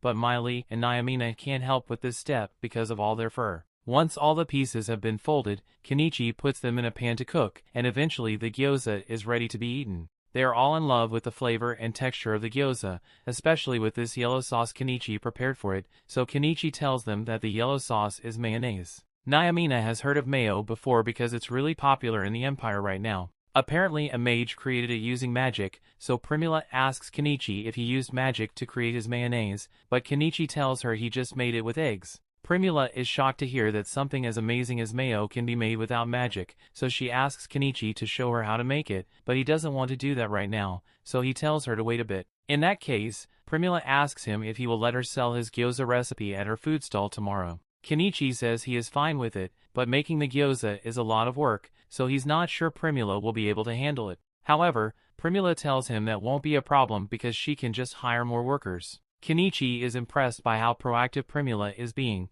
so he offers to show her one more of his recipes. He tells everyone to follow him outside because he has something special to show them. He quickly deuces the meat and some alcohol, causing a huge fireball to form, and once he's done grilling the steak, he gives Nyamina a bite. Nyamina goes silent after taking her first bite, so Kenichi asks her if there's something wrong with the steak, but on the contrary, she went silent because the steak is simply too perfect, but it has a strange smell on it. Kenichi explains that the scent is probably from the liquor he used to marinate the steak, but as soon as he mentions liquor, Nyamina pounces on him and starts asking for a drink. Kenichi eventually agrees to let her drink a little, but he warns her that this stuff is pretty strong, so she should pace herself, but Nyamina completely ignores him and downs the whole glass in one gulp. She immediately gets drunk and starts hugging Kenichi as thanks for the liquor, but Miley can see where this is going, so she pulls Nyamina by the hair to get her off Kenichi. Nyamina tries to assure Miley that she's not trying to steal Kenichi away from her. She just wants him to let her live in the shed, so she can share tasty meals with him and the others. Miley still doesn't trust her, but Kenichi doesn't see the harm in letting Nyamina live here, especially since she is Primula's bodyguard. Primula says she is fine with Nyamina living here as well since all she wants is food, so she definitely won't try to seduce Kenichi when no one is around. A little while later, when no one is around, Kenichi shows Nyamina the room he set up for her, so she asks him how much she has to pay his rent. Kenichi tells her she doesn't need to pay rent because as long as she keeps helping Primula out, then she doesn't have to worry about paying him rent. He then tries to leave, but Nyamina pulls him back and says she can pay him back in a different way. However, Miley could sense the seduction in here from a mile away, so she bursts through the door and enters the room to join in. A month passes and Kenichi continues his mining operation, making around 15 million yen from the stones so far, but that's almost nothing compared to Primula's stall because it's steadily expanded into a company called Corolla with tons of employees. It now has a daily income of over 200,000 yen, so we're looking at an annual income of over 100 million yen. Kenichi still finds it hard to believe that Primula was able to build all this from the ground up in a month, but her success is largely due to Kenichi's wonderful products. Kenichi is just glad he was able to spend the last few weeks doing his own thing because it has been really relaxing for him. He wishes he could continue living a quiet life just like this, but it looks like he's going to have a troublesome guest show up soon, because word of his achievements has reached the royal castle and the princess seems particularly interested in meeting him. The story continues. We see Primula get summoned up to the castle to meet with Lady Eupatorium. Eupatorium is rather impressed with how well Primula has done for herself after only being in the city for a few weeks. And while Primula is busy with her meeting, Kenichi decides to head back to the magic shop to see if there's anything useful he can buy. While there, he spots an explosion magic grimoire, and he recalls how the old man used it back when they fought Shaga, so he immediately offered to buy it. And as a little bonus for being such a good customer, the shop lady gave him a household spell book for free. After everyone gets home, Primula fills Kenichi in on the details of her meeting with Eupatorium, and basically she wants to buy a brooch from Kenichi because she saw another noblewoman with one, so now she needs to get one too. Kenichi doesn't mind since it's more business for him, so he pulls a brooch out of his storage, and by chance the engraving on the brooch happens to look a lot like Eupatorium. So Kenichi tells Primula to say it was custom made because that will get Eupatorium to pay a higher price. After dinner, Kenichi heads outside, but before he can start working on anything, Miley asks him if he wants to come to a dungeon with her. Kenichi had no idea that dungeons existed in this world, so he is really excited to go, and so is Anemone. Kenichi tries to convince Anemone to stay behind since dungeons aren't safe for a child like her, but Anemone insists, so Kenichi eventually agrees to have her tag along. They soon arrive at the base of a cliff, so Kenichi gets everyone some headlamps and they all head in. They don't run into any monsters, but they do find some shiny rocks in the wall, and Kenichi instantly hears the sound of money rolling into his bank account, so he pulls out his generator and drill to get to work. It's insanely loud in the cave, but who needs hearing when you're gonna be rich? Although he doesn't want Anemone to go deaf in her teens, so he asks Miley to take her a safe distance away to avoid the noise. Miley is about to do that, but all of a sudden she senses something nearby, so she warns Kenichi of the incoming threat. It turns out to be a medium-sized Australian spider, and personally I would have started running by now, but Kenichi pulls out his crossbow and prepares to fight. The spider seems to be stuck in the right crawl space, so Miley tells Kenichi they have to kill it before it escapes. Kenichi fires a shot at the spider with his crossbow, but the arrow pretty much bounces off the spider's exoskeleton. Miley then fires a shot of her own, but she aims for the spider's eyes, and this time it manages to do damage. It looks like the spider's eyes are its weak point, so Kenichi tells Anemone to use her fire magic to target its eyes. Unfortunately, Anemone is paralyzed in fear, so she's not going to be of much use against this thing. The spider manages to make it past the crawl space and starts firing webs to capture Anemone, but luckily Miley grabs her and dodges the spider webs. Things are getting really bad, so Kenichi throws some firecrackers at the spider and distracts it, and summons his bike so he and the others can escape. He then drives as fast as he can until they make it out of the cave, and thankfully it doesn't look like the spider is chasing them, so Kenichi drives straight home. After getting back, Kenichi tells Nyamina and Primula about what happened, and Nyamina is upset that she didn't get invited to go on such an exciting adventure. She blames Miley for leading her out, but Kenichi tells her not to get so mad because he's planning to bring her along when he returns. After all, he still needs to go back to the cave because he left his generator there, and there are still a lot of valuable gems in the cave, so he's hoping to mine some more. Nyamina is technically supposed to be guarding Primula while she works, but Primula says she's planning to take a break for the next few days, so Nyamina is free to do whatever she wants. While the girls are all drying themselves off, Kenichi recalls that he bought an explosion grimoire, so he asks Anemone if she would like to try it out. Anemone excitedly runs over to the table so she can start practicing, but before she finishes the chant, Kenichi stops her because he doesn't want the house to explode. He tells her he's glad she's excited, but she can try the spell out later, preferably far from the house. Nyamina then offers to teach Anemone everything there is to know about being an adventurer, and the next day they begin practicing to take down the spider. Once all their stuff is ready, Kenichi asks Anemone if she's sure she wants to go back in, and she tells him she's perfectly fine, so they all head in together. After walking through the cave for a bit, they arrive at the spot where they got attacked by the spider. Kenichi finds his generator and jackhammer on the floor nearby, and he recalls that the spider showed up as soon as he started using this thing, so he powers it up and starts hammering away at the gem to lure out the spider. A few seconds later, the spider emerges from the hole, so Kenichi summons several cans of insecticide and has everyone aim straight for the spider. And once it has been hit with a good amount of poison, Kenichi tells Anemone to use her fire magic on it. Anemone does, as instructed this time, shoots a fireball straight at the spider, lighting it on fire and forcing the spider to retreat. Everyone congratulates Anemone for doing such a good job, but they still need to finish the spider off, so they follow it through the tunnel and eventually find the spider sitting in an open cavern. They aren't letting it get away, so they all start spraying it with even more insecticide, and that finally kills the spider, but the group has even bigger issues to deal with. Specifically, the massive spider in the corner of the caverns just woke up. This one is female, so it's 5 times the size of the male one they just killed,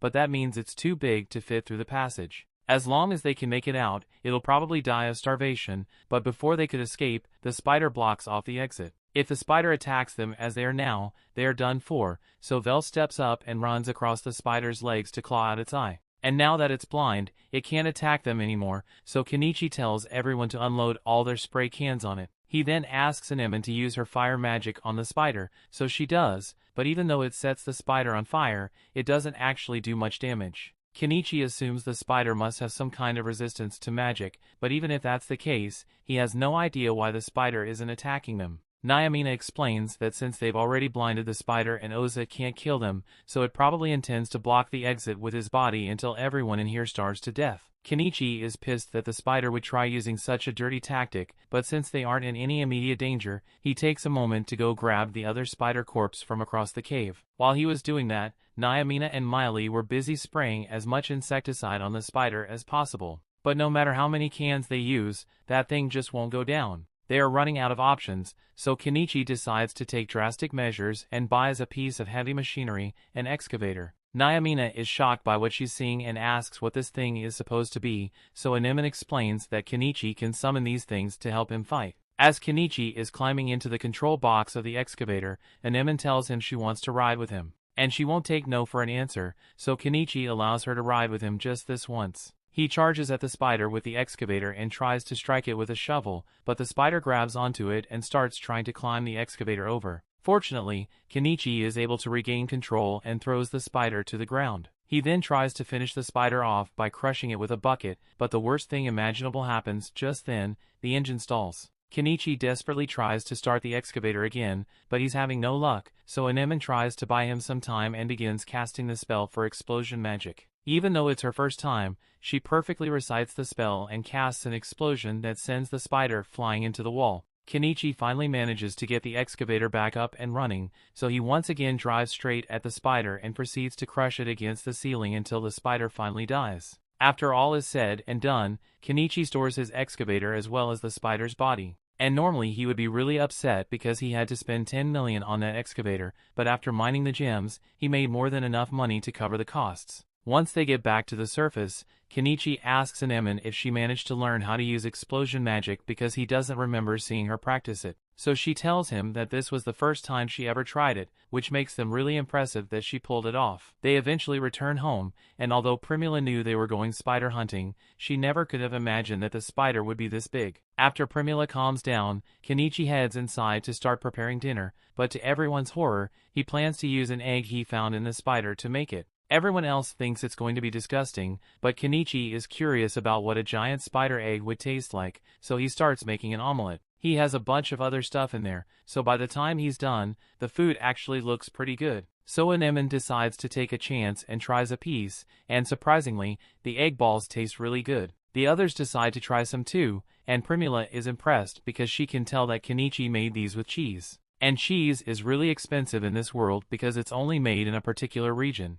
However, Kenichi tells her it's actually really easy to make cheese. As soon as he says this, Primula suddenly gets in his face and asks him to teach her how to make cheese. Kenichi normally doesn't like revealing recipes, but since Primula was so persistent, he decides to show her how to make it. All you need is some milk and apple vinegar, and a cheesecloth. And once you're done mixing, you'll have a nice serving of cottage cheese. Everyone tries a piece, and they are in awe that Kenichi knows how to make something so tasty. But all of a sudden, Primula asks Kenichi if it would be alright for her to share this recipe with Lady Eupatorium. Kenichi really doesn't like the idea of getting involved with nobility, so he asks Primula why she wants to share it with Eupatorium. Primula explains that for the past few days, her food business has been getting harassed non-stop, and it's more than Naomina could possibly handle. Primula's business is being targeted because they know she doesn't buy her spices from the Spice Syndicate, and Thoughtolum, one of the most corrupt merchants in the city, was behind it all. Primula can't deal with Thoughtolum on her own,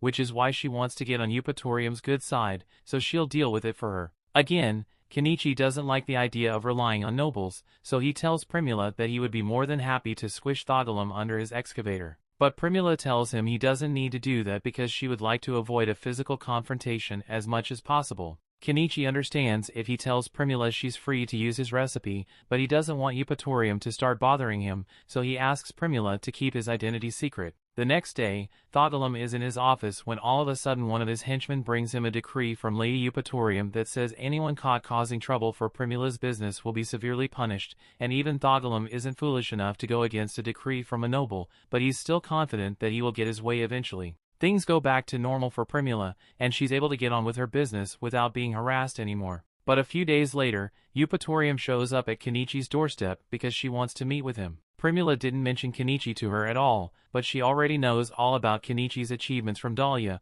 which is why she's come here to beg Kenichi for a favor, and Kenichi can already tell that this is going to be troublesome.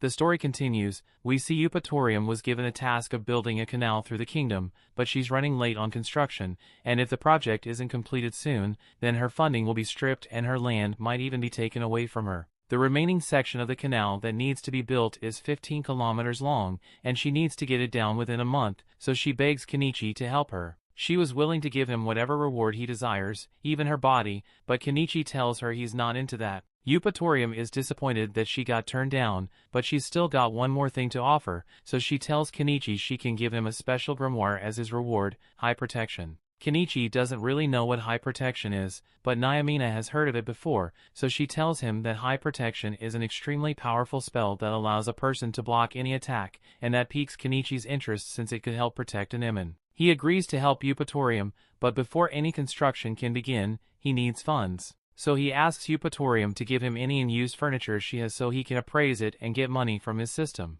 By the time he is done with all that, Kenichi earns about 120 million yen, and that should be more than enough to cover the cost of using his heavy machinery, so he's ready to begin. Everyone gets into Kenichi's car so he can drive them to the construction site, and along the way, Eupatorium asks Kenichi if he really doesn't want her body as a reward. Kenichi firmly tells her nah, I'm good, but that just makes Eupatorium upset because she knows he has no problem sleeping with beast women, so why won't he sleep with her? They eventually arrive at the construction site, and Kenichi happens to run into Miley's brothers Nyakuro, Nyamoro, and Nyanji. It's nice to see them again, but Kenichi is curious why they are out here working construction. They receive a ton of money from the payout for killing Shaga, so they should have been set for a long time. But one thing led to another, and one catnip binge later, they were broke again. All of a sudden, Naomina comes up to see what's going on, and the second Miley's brothers see her, they practically fall in love. But moving on, Eupatorium introduces Kenichi to Porridge,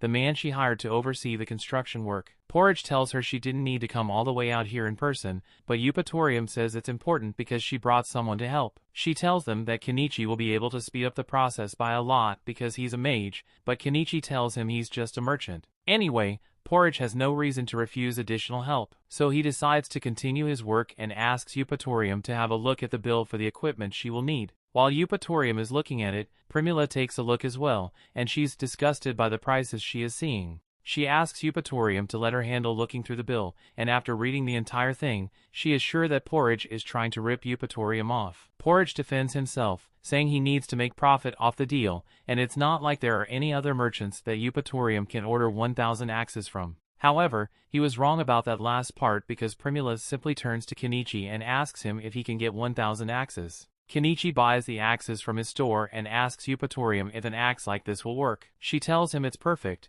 but she's curious about how much he's going to charge, so Primula says Eupatorium just needs to pay 1 silver coin per axe. That's a ridiculously low price, so Eupatorium asks if Kenichi is really alright with it, and he says she can just think of it as a friend discount. Eupatorium is delighted to hear that, so she says she will buy from Kenichi instead and fires Porridge. Porridge gets angry and reminds her that he's here on behalf of the Thogalum Trading Company, so going against the moon isn't well for her.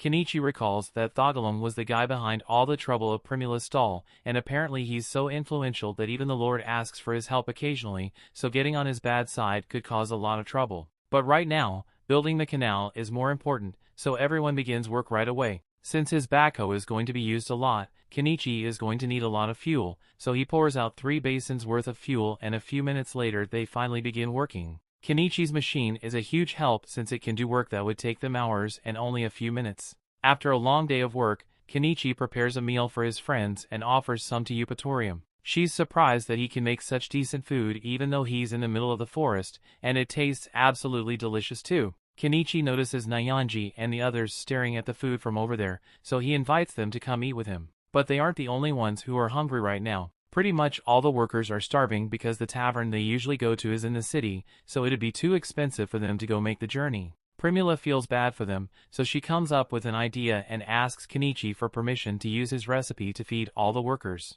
Of course, she's still going to charge them, but it will be a fair price so everyone can afford to eat. All the workers are overjoyed to have food to eat, so the work site practically turns into a party, and Eupatorium loves how lively everything is. Later that night, Kenichi sets up a bath and tells Eupatorium she can use it to clean herself up. Eupatorium is amazed that Kenichi can create a bath out here in the middle of the woods, but as Kenichi is about to leave, she grabs his arm and orders him to bathe with her. Kenichi is trying his best to resist Eupatorium because he's technically married to Primula, and he's got to take care of Anemone so he can't just indulge whenever he feels like it. Eupatorium admires the fact that Kenichi cares so much about his family, because when it comes to her family, they barely even acknowledge her as a person. All of her parents were concerned about was who Eupatorium would end up marrying. Kenichi tells her that sounds sad, but it's got nothing to do with him, so he leaves the bathroom before Eupatorium tries to seduce him again. The next morning, Kenichi wakes up early, and the first thing he sees is Eupatorium working hard to distribute food to all the workers. For a second, he starts thinking that maybe it wouldn't be so bad to clap Eupatorium's cheeks at least once.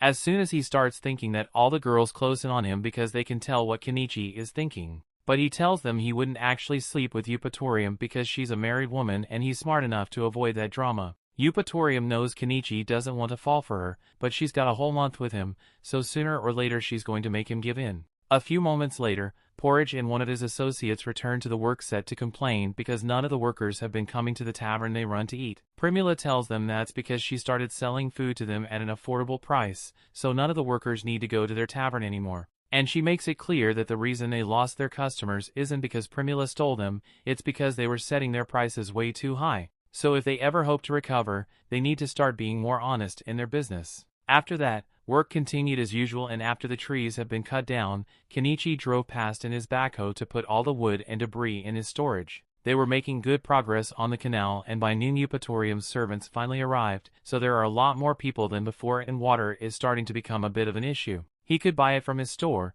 but that would be really expensive, so he decides to make a deal with the beast folk instead. They tell them about a nearby spring, but it's pretty much impossible to reach unless you have cat-like agility, so Kenichi offers to give them alcohol if they fetch water for him. The beast folk really love alcohol, so they eagerly accept his deal, and before long, Kenichi's water supply issues is resolved. While all the beast folk are enjoying their alcohol, Kenichi says he's going to go to bed. But before he can leave, a drunk Eupatorium puts her arm around him and starts dragging him off to the bedroom, and let's just stay Kenichi folded. A little while later, Eupatorium falls asleep, so Kenichi leaves the guest room and tries to head back into the main house, but Anemone doesn't let him in because she knows what he did. Eventually, a Stranch's section of the canal is completed within the 1-month deadline, and is officially opened during a ceremony where the royal family was present. Kenichi wanted to avoid the ceremony altogether, but Eupatorium ended up pressuring him into attending anyway. And in the middle of the ceremony, Eupatorium ends up calling on Kenichi to demonstrate the unique magic that made this project possible. Kenichi has no choice now, so he decides to just go with it and summons his backhoe to put on a little demonstration for everyone to see. The crowd is amazed as Kenichi balances a log on the end of the backhoe, and it's really impressive. But where did Kenichi learn to do that? After the ceremony is over, Eupatorium is approached by Viscount Thunberg, and he can't believe that the mage who defeated Shaga is really in Estrantia. He was sure that Eupatorium would end up losing her land and have to flee the country, but Eupatorium laughs in his face and tells him his joke is almost as funny as that sorry excuse for a mustache on his face. Kenichi sees all this happen, and he assumes it's just a rivalry between nobles, but Primula notices something unsettling. There's an old man in Thunberg's carriage, and it's the same man who was stripped of his status in Dahlia after it was discovered that he was the one who hired Shaga to kidnap Primula. The next day, Kenichi meets with Graham, Eupatorium's husband, and he wants to personally thank Kenichi for all the help he offered in completing the project. Till now, he hadn't really put much effort into maintaining his territory, but after nearly losing it because of the deadline, he's ready to turn over a new leaf. Also, there's one more thing he wanted to talk to Kenichi about because he found one of the pictures Kenichi sold a while ago, and he really wants to know how Kenichi made them. Kenichi proceeds to show Graham the entire printing process, and Graham is excitedly listening to every word. But little does he know, he's talking to the guy who slept with his wife. After Kenichi has taught him how to make the pictures, they get back to their discussion, and Graham says he would like to hire Primula to handle Estrantia's finances. And Primula is grateful for the opportunity, but it would be too much for her to handle on her own, so she asks Graham if she can ask her father for support. Graham knows Mallow from the Mallow Trading Company is a big deal over in Dahlia, so he would be more than happy to have such a good merchant working with him. But he's not sure if it would be a good idea, since establishing connections with one of the most influential merchants in Dahlia might provoke Thogalum to act. Kenichi has been hearing a lot about Thogalum recently, so he asks why Graham doesn't just kick Thogalum out of Estrantia, since he clearly doesn't like him. Graham is embarrassed to admit this, but with Estrantia's current budget, they can't afford a night order. So if it came down to a battle against Thogalum and his men, it's safe to say that they lose. However,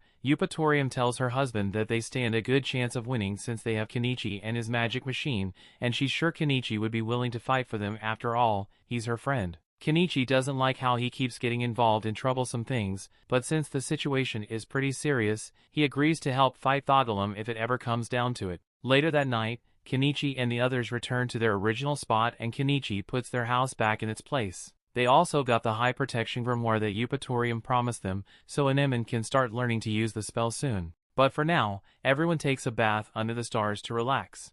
The story continues. We see in the royal capital, Princess Lilith goes to see her mother while she's working because she heard that something interesting happened. The queen tells her that the Viscount of Estrantia actually managed to build Sue's section of the canal within the deadline. It's kind of funny because before this she kept getting letters from Thunbergia telling her to strip the Viscount of Estrantia of his land and status for being incompetent. It's obvious that Thunbergia just wanted to claim Estrantia for himself, but the queen would have had to do it if the Viscount of Estrantia had failed to fulfill his duties. However, an extremely talented mage appeared and helped him complete the construction in no time. This mage is the same Kenichi, who has a long list of achievements, so the princess thinks it might be fitting to bestow him with the title of Sacred Knight at some point. Meanwhile, Kenichi is still enjoying his bath with everyone, when Nyamina mentions how amazing it is that Anemone is able to use magic so easily. Kenichi assumes that Anemone must have inherited her magic genetics from her mother, so he asks Anemone if she knows anything about her mom. Anemone says that her mother is the one who named her, but aside from that, she doesn't have much information. The next day, Kenichi takes Anemone to the magic shop so she can get her new high protection grimoire registered, and once that's done, Anemone immediately heads over into a corner to start reading her new grimoire. And while she's doing that, Kenichi asks the shopkeeper if she knows anything about a woman that died roughly 10 years ago. He's trying to find clues about the identity of Anemone's mother, as she was probably a great mage of some sort. The shopkeeper isn't sure if this is related to Anemone in any way, but she does recall hearing about a famous mage known as the Silver Armeria who went missing 10 years ago. And coincidentally the high protection book that Anemone just got used to belong to Armeria, so Kenichi is starting to think there might be a connection between her and Anemone. A little while later, as the group is walking home, Anemone feels a sudden urge to use the grimoire, so she gets down on the ground and starts casting the high protection spell. She was doing pretty well for her first time, but just as the protection wall is coming together, it crumbles away entirely. Anemone then curls up in pain on the ground,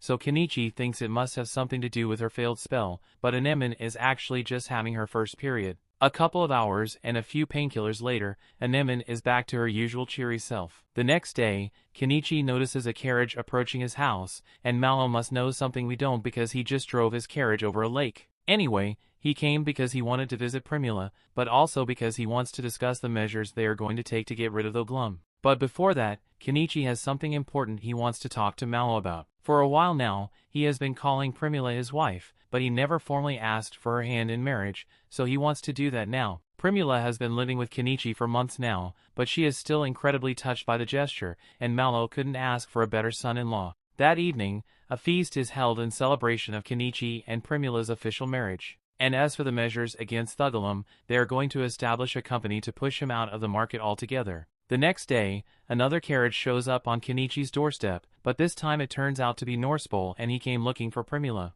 However, he is devastated to learn that she is already married to Kenichi. Basically, after Norspol proposed to Primula a while back, she ghosted him and disappeared from the country, which is definitely worse than a no. He came looking for her in hopes that she might reconsider the marriage. But he respects Kenichi, so he's not going to push the issue anymore. Meanwhile, in town, Thugalum eventually learns that Malo is opening up shop in Estrantia, and he knows this means they are challenging his monopoly. Later that day, Kenichi and the entire group pull up to the market alongside the Viscount and Eupatorium is currently trying to convince her husband to build a road to Kenichi's house so she can visit him more often, but Kenichi tells her that would be a waste of money. For now, he tells the nobles to wait in the carriage with Malo and Primula while he and the others handle the Thugalum group. Kenichi then walks over to one of the shops owned by Thugalum, and an attendant immediately comes over to assist him. Kenichi then summons the giant spider corpse right in the middle of the store. All the commotion eventually gets Thugalum's attention, so he comes out with several armed men to deal with it. Once Kenichi sees him, he introduces himself as a mage and says he is here to get payback for all the trouble Thugalum was causing Primula. But Thugalum doesn't think Kenichi is much of a threat, so he orders his men to attack. However, his men are hesitant to fight Kenichi, and rightfully so because the dude pulled out a giant spider corpse like it's nothing. Thugalum eventually convinces his men that Kenichi must have just found the spider corpse in the forest, and is trying to use it to bluff his way out of the situation without fighting. But Kenichi didn't pull up alone, he's got the whole squad with him, and Norspol is ready to bathe in the blood of his enemies. Thugalum realizes this is going to be a little more difficult than he had initially thought it would be, but he is still confident because his men outnumber Kenichi's friends by a lot. All of a sudden, Vel joins the battle, and since bobcats are seen as the sacred messengers of the cat people's god, none of the cat people want to fight anymore, so they drop their weapons and leave, and now Thugalum doesn't have such a big numbers advantage, so he retreats into his compound to get away. Kenichi and the others chase him inside, but it looks like that was part of Thugalum's plan because he had even more men waiting inside. And these are dog people, so they have no problem running the fade against Holy Cat. The leader of the dog people jumps down to attack Kenichi, but Norspol jumps in to save him and an all-out battle ensues. Both Nyamina and Miley run in with their weapons and they got deep hatred for the dogs, so they are very motivated to land kill shots. Meanwhile, Norspol is still fighting the dog leader, but he gets caught off guard by a dagger thrown at him. Luckily, Vel saves him, so he is able to charge back in and slices the dog man in half. Kenichi then pulls out his backhoe, and he proceeds to mess up as much stuff as he can in Thugalum's complex, probably squishing a few people in the process too. Thugalum realizes he is losing, so he tries to flee from the complex, but Kenichi follows him and summons an even bigger machine to destroy the whole building once and for all. However, Malo tells him to stop because he needs somewhere to move in once the Malo company is established in Estrantia. Kenichi agrees to stop, but then Thugalum starts yelling that Kenichi won't get away with this. But on the contrary, Kenichi tells him they've already gotten away with it because Kenichi may have started the fight, but Thugalum's men were the first to draw their swords. And it just so happens that Kenichi was escorting the Viscount today, so an attack on him can be seen as an assassination attempt on the Viscount. Now this is all totally made up, but Kenichi has the Viscount on his side, and all it takes is one word from him to have Thugalum locked up for attempted murder. Now Thugalum is left with no choice but to listen to the demands of the Viscount, so he tells him to leave Estrantia immediately and never return. As Thugalum packs up the few things he was allowed to take with him, he gets into the carriage with his family, and he is man enough to admit that he lost, but he only lost because they had Kenichi. He also knows all of Malo's recent success with those brooches and bicycles must have been because of Kenichi as well. So he congratulates him on finding such a good partner, but he reminds him that he still has enemies out there like the one who paid to kidnap Primula. So he had better watch his back and this won't be the last time they hear of the Glum. Just then the carriage arrives and it is here to deliver a letter to the Viscount. The letter is from the royal palace, and it instructs the Viscount to send Kenichi to the royal capital as soon as possible so he can meet with the king. Since it is a royal decree, they have no right to refuse the summons, but they have no idea whether royal family would want to see Kenichi. Thogalum overheard the whole thing, so he laughs maniacally and tells Kenichi he had let himself stick out so much was bound to invite trouble at some point. As Thogalum rides off, Kenichi thinks about what he said about Primula getting kidnapped, and now that he really thinks about it, what could have been the reason for it? Shaga obviously did it because a noble paid him, and at first he thought the noble was just in love with Primula or something, but maybe it goes deeper than that. Thunbergia might have pulled some strings to cover it up, but it's possible that the spy syndicate was involved in the kidnapping. They were probably trying to cripple Malo's company because they were jealous of all the success he got from selling Kenichi's goods. And if that's truly what happened, then Kenichi is partially responsible for Primula getting kidnapped in the first place. That night, Kenichi has a discussion with Primula and Malo, and tells them that he wants to stop selling goods to them temporarily. He explains the whole theory that Malo is being targeted because he has access to exclusive goods and Kenichi doesn't want to cause him any trouble. Also, with Kenichi being summoned by the king, he has no idea what kind of trouble he might have tied deal with, so he would rather not get Malo's company involved. However, Primula tells Kenichi that he is mistaken about something. He isn't causing trouble for them, it's just the risk that comes with doing profitable business. Kenichi reminds her that she nearly died because of those risks, but Primula is willing to accept that. She has already made up her mind to live alongside Kenichi, and with the power he possesses, it was only a matter of time before the royal family king looking for him. But whatever happens, she wants to continue to support him. The next day, Crouton's family is finally ready to move into Norspol's barony, so Anemone says goodbye to Mary as the carriage departs. After that, Kenichi packs up all his stuff, and at first he wanted to just ignore the royal summons and run away. But that would cause a ton of trouble for the Viscount, so he ends up heading for the royal capital in his car with his family. The story continues. We see the group soon arrives at the royal capital and it looks very pretty, but the roads are also very confusing, so Kenichi gets lost along the way. At some point he stumbles across a bunch of the castle guards, so he shows them the letter he got from the king, and after about an hour, the guards return with the princess and her entourage in tow. She is excited to finally get to meet the famous Kenichi, but it has only been about 2 weeks since they sent the letter to Kenichi, so they are surprised that he got here so quickly. The princess's advisors ask him to explain how he got here, so Kenichi tells them that he just drove here on his magical beast. And after he says this, the princess begins insisting that you show it to her, so Kenichi summons his car. It looks even more impressive than the princess thought it would be, so she asks Kenichi to give her a ride in it, and he agrees, but he warns her that it's not a good idea to accept rides from strange people. What would she do if he decides to kidnap her while she's in his car? But the princess actually thinks that sounds fun, so she says he can kidnap her if he wants. However, Kenichi doesn't want to become a wanted man, so he just drives her back to the castle gates. The princess gets out of the car and all her advisors begin scolding her for riding in an unknown magic beast like that. If anything were to happen to her, the king would have all of them beheaded until they try to convince her to be more cautious, but the princess just says they should quit if they don't like the way she behaves. She has decided that she really likes Kenichi, so she tells him he can call her Lilith, and since he has been so much fun to be around, she says she will give him any reward he desires. Kenichi thinks about it for a second and asks Lilith if she can permit him to use a portion of the land in the garden to camp out. Lilith thinks that's a strange request since he could just stay in the castle's accommodations, but he points out that he has beast folk in his family and most places don't allow beast folk, so he wants to camp out so all of them can stay together. The princess understands, so she agrees to let him camp out in the garden. Since Kenichi arrived early, it might be a month before the king can have an audience with him. Kenichi and the others are led to the section of the garden that they are going to be using,